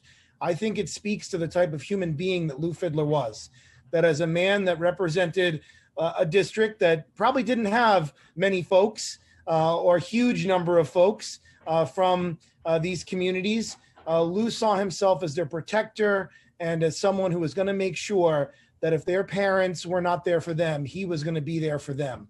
And that tells you what you need to know about Lou Fidler. So on this day that so many New Yorkers are being remembered, our former colleague Lou Fidler did an inordinate amount for LGBT people and for homeless children across New York City. And on this cold day, on this day with almost a foot of snow, I was actually thinking of Lou last night, thinking about the number of people who are trying to get a warm roof over their head. So I just wanted to take a moment. I didn't do it in the speaker's remarks. I should have, but I wanted to do it here today to remember our colleague Lou Fidler for always being a champion for the vulnerable.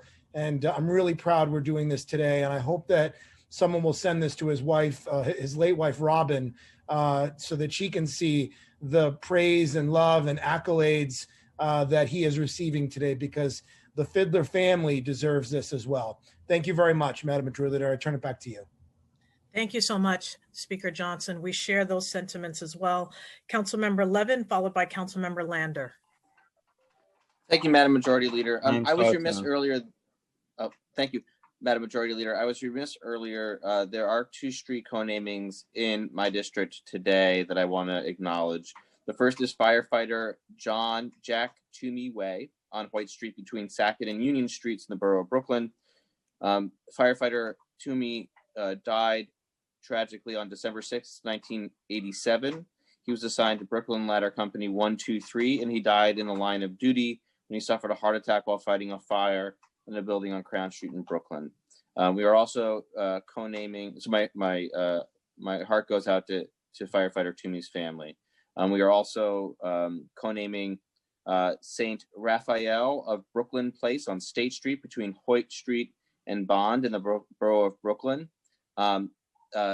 Raphael Hawawini was the first Orthodox bishop consecrated in North America in 1904. He founded The Word, which is the official news magazine of the Antiochian Archdiocese, which is still published monthly today and informs readers of Orthodox news and also educates and inspires with articles on faith and practice.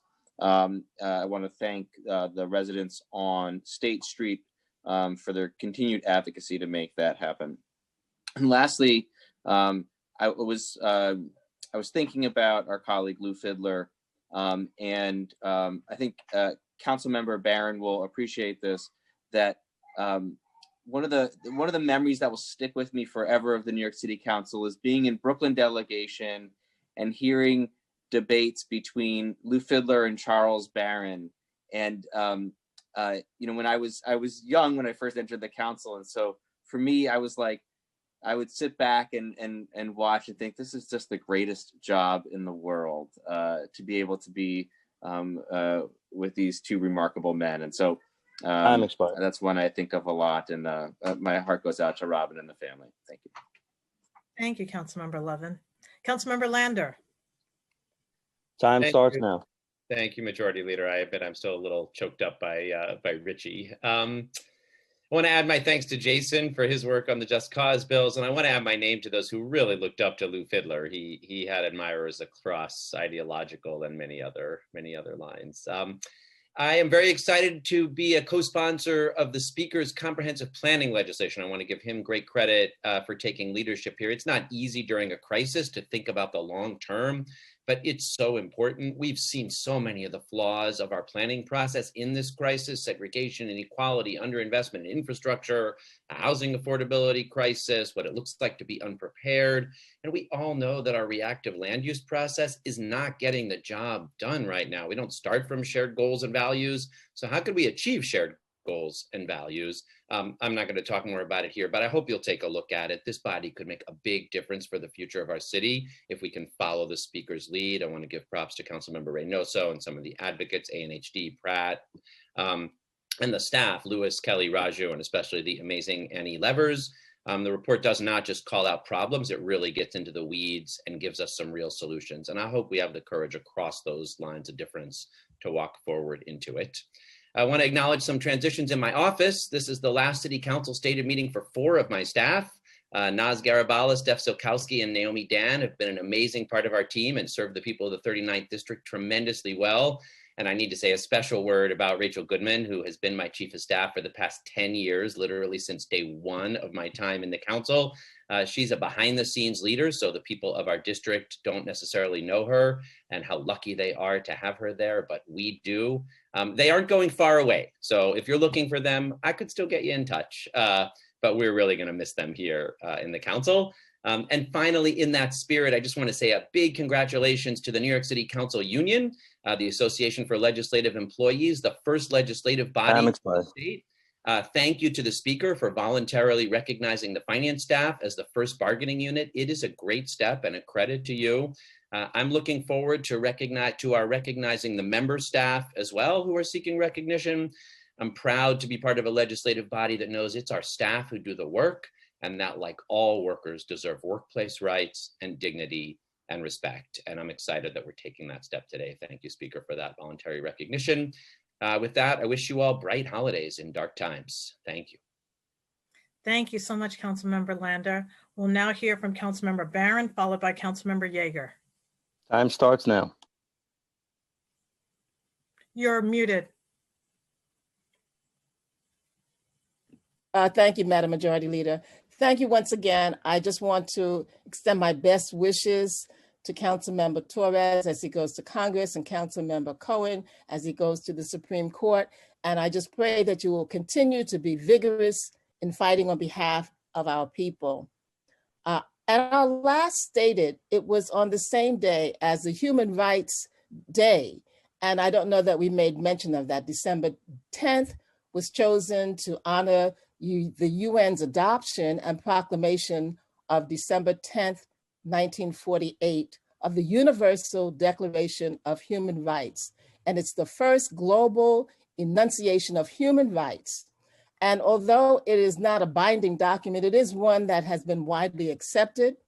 And it talks about the broad range of political, civil, economic, social, and cultural rights that are a gift to all people. And it holds that the world needs to record these violations when they occur and address them. So there are 30 articles that detail human basic rights and fundamental freedoms.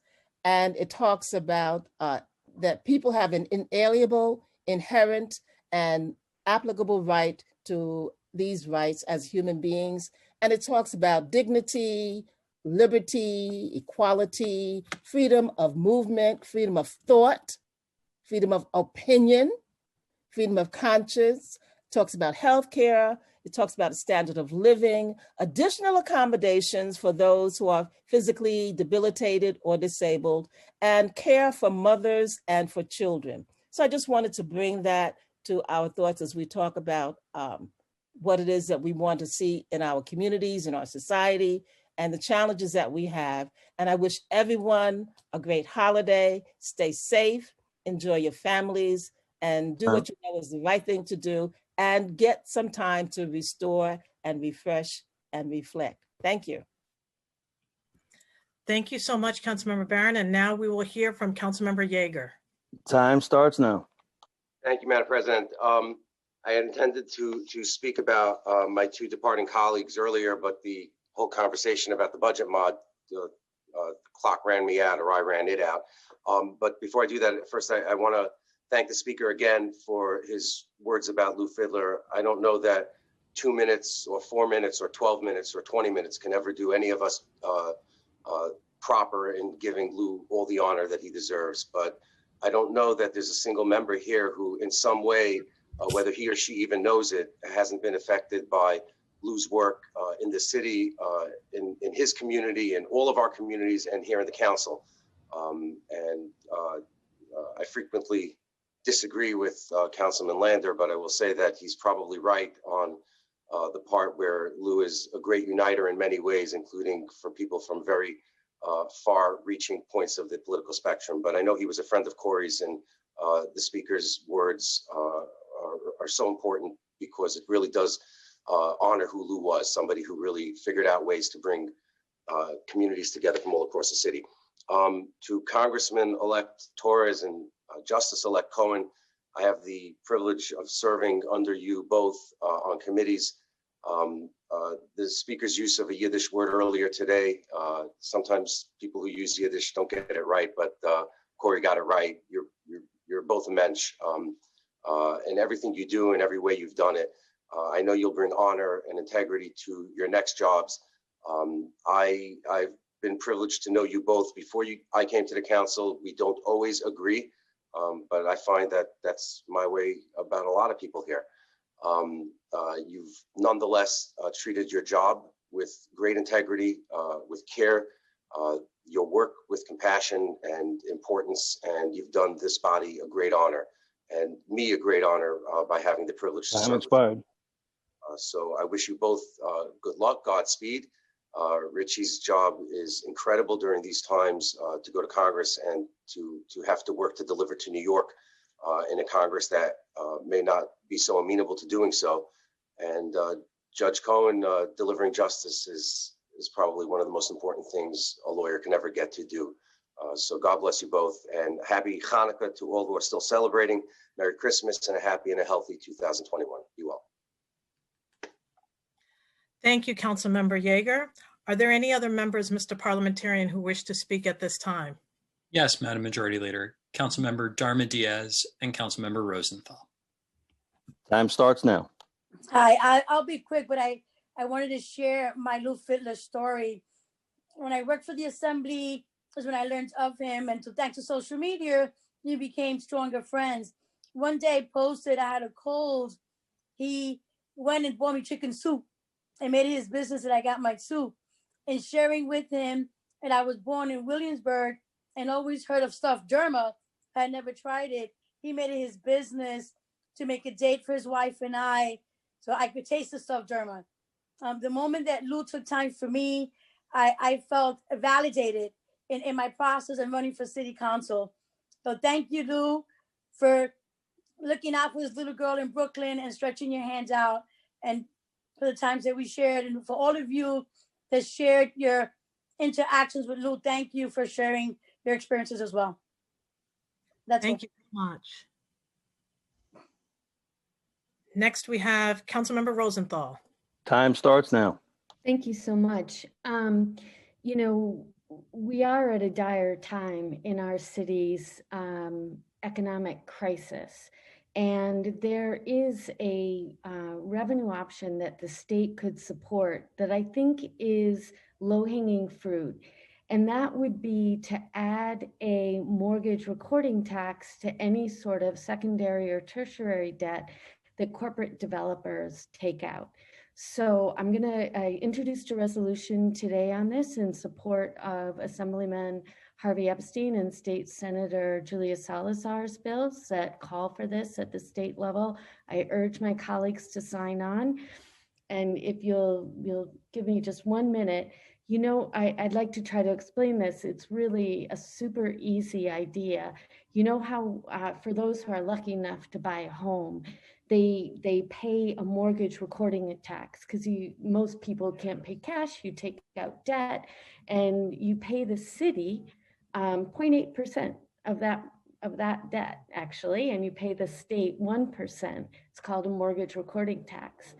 But you know, big corporate developers like Extel, when they build a huge luxury condominium, they don't just take out one debt. No, they take out whatever it is, they pay their mortgage recording tax, but then they borrow more money. And when they borrow that more money, they don't have to pay a mortgage recording tax. And then someone else might buy it and then borrow again, and maybe borrow debt from a bank or another type of lender, and they don't pay a mortgage recording tax. In fact, when they do that borrowing, the public doesn't even know about it. It's all private borrowing from a bank or whatever. So unlike normal human beings who have to pay a mortgage recording tax when they borrow for their home, these corporate developers are getting away with getting riskier and riskier debt, not having to tell anyone about it and not having to pay a mortgage recording tax. So I really urge my colleagues to sign on to this resolution. It's exciting, it's sort of low-hanging fruit, and it could help us, and it could help the city with hundreds of millions of dollars turning into $1 billion in the years to come. Thank you very much, and happy holidays, everyone. I hope everyone gets a good break. Thank you so much, Councilmember Rosenthal, and happy holidays to you too. I'm very excited. Today we are making history in the spirit of the Black Lives Matter movement as we vote on the co-naming of designated streets and squares in order to take back our historical narrative, in order to recognize those who have made it their life's work to uplift Brooklynites for generations to come. I'm excited to see Putnam Triangle Plaza at Fulton and Grand Avenue in my district renamed G2 Wayusi Plaza. Formerly known as Leslie R. Campbell, G2 Wayusi was a longtime educator and activist. Born and raised in Brooklyn, G2 spent decades serving as an educator and activist as a founding member of the African American Teachers Association. Perhaps what he is best known for is being one of the lead voices on the Brownsville Ocean Hill experiment, in which communities were able to take back control of their schools and to make sure that they had representation that looked just like them within their school districts. This was a powerful act that resonated all throughout the nation. What I'm also so very proud of is that being born from Brooklyn, New York, he was the most powerful man and architect of the Black Power movement in Brooklyn, New York, and he founded an organization called the East. Originally located just blocks from the Putnam Triangle Plaza at 10 Claver Place, The East served as a community hub for childcare, adult education classes, as well as a bookstore, food co-op, and biweekly Black nationalist news publication. It would also serve as a home for the Uhuru Sasa Shule School, the Freedom Now School, the first Black independent private school for inner city youth, who was under the umbrella of the East Community and Central Center in Brooklyn, New York. The annual events run by the East included the International African Arts Festival, one of the largest African art festivals in the city of New York, an annual weekend that began in Bed-Stuy, but has now grown to Commodore Barry Park. It is only right that we recognize G2YUC's historical contributions to our community in the place where it all began. Many may know him from Jazz 966 and many other endeavors that he continued to do. Alongside G2YUC, he worked with our very good friend, Councilmember Albert Vann. And we also want to recognize Dr. Sam Penn Jr., who dedicated his life to uplifting Brooklyn's Black community.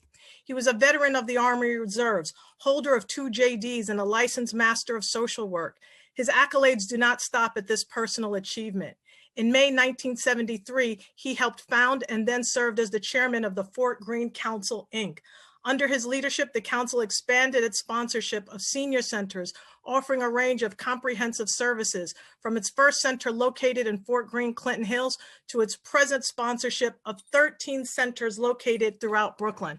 Many of you may have seen Dr. Penn here at City Council with dozens and dozens of children fighting for daycares and to keep them opened. During one such visit at City Hall, he actually fainted and had to be rushed to the hospital, fighting for our youth and fighting for our children. The work that he has done has created within the Fort Greene Council 2 child care centers, Compass and UPK for Alls. He was a visionary who also worked with G2YUC in the creation of Jazz 966 in order to make sure that jazz was presentable and affordable to people all throughout the community. I want to continue to celebrate these 2 individuals. These are 2 giants, and it took an entire Black Lives Matter movement to make it happen. And I'll just close with, we have many others, but I want to close with Ida B. Wells Plaza, currently known as Times Plaza, which is located in front of the Barclays Center in Brooklyn. As we were all aware, this was the space that people converged and they met to talk about the lynching of Black men and women all throughout our society. It is only fitting that we would have the space right outside of the Barclays Center known for Ida B. Wells, who was a freedom fighter and fought for the rights of Black people to vote, but also to end the horrific practice of lynching throughout this country. I'm going to close there, but I want to thank Speaker Corey Johnson. I want to thank Jason Goldman. I want to thank my staff, Jason Herr and Alicia Mercedes, and everyone who worked to make this happen. But this victory is really the victory of the Black Lives Matter movement, because if not for you, we would still be in a place at this time fighting for the power to name our own communities, to name our heroes, and to name who are the people that we represent in our community. With that, I will turn it back to Speaker Corey Johnson to close today's meeting. Madam Majority Leader, before turning it to Speaker Johnson, Councilmember Grodenchik would like to be recognized. All right. Barry, make it quick. Time starts now. Barry, you're muted, so you're not making it quick. I just want to remind people, and I want to thank Speaker Johnson and my colleagues Steve Levin and Danny Drum. People are going hungry in this city, and I know there is an effort now to renew what we have done previously this year. Please remember these people. They're our brothers and our sisters, our fellow New Yorkers. And those are my words. A happy and healthy New Year. Thank you, Mr. Speaker. Thank you, Madam Majority Leader. That was the quickest Barry Grodenchik has ever been in his, not just adult life, but entire life. The stated meeting of December 17th, 2020 is hereby adjourned. Happy Hanukkah, Merry Christmas, Happy Kwanzaa, Happy New Year. Everyone be safe. Thank you all very much. Amen. Thank you, everybody. Happy holidays, everyone.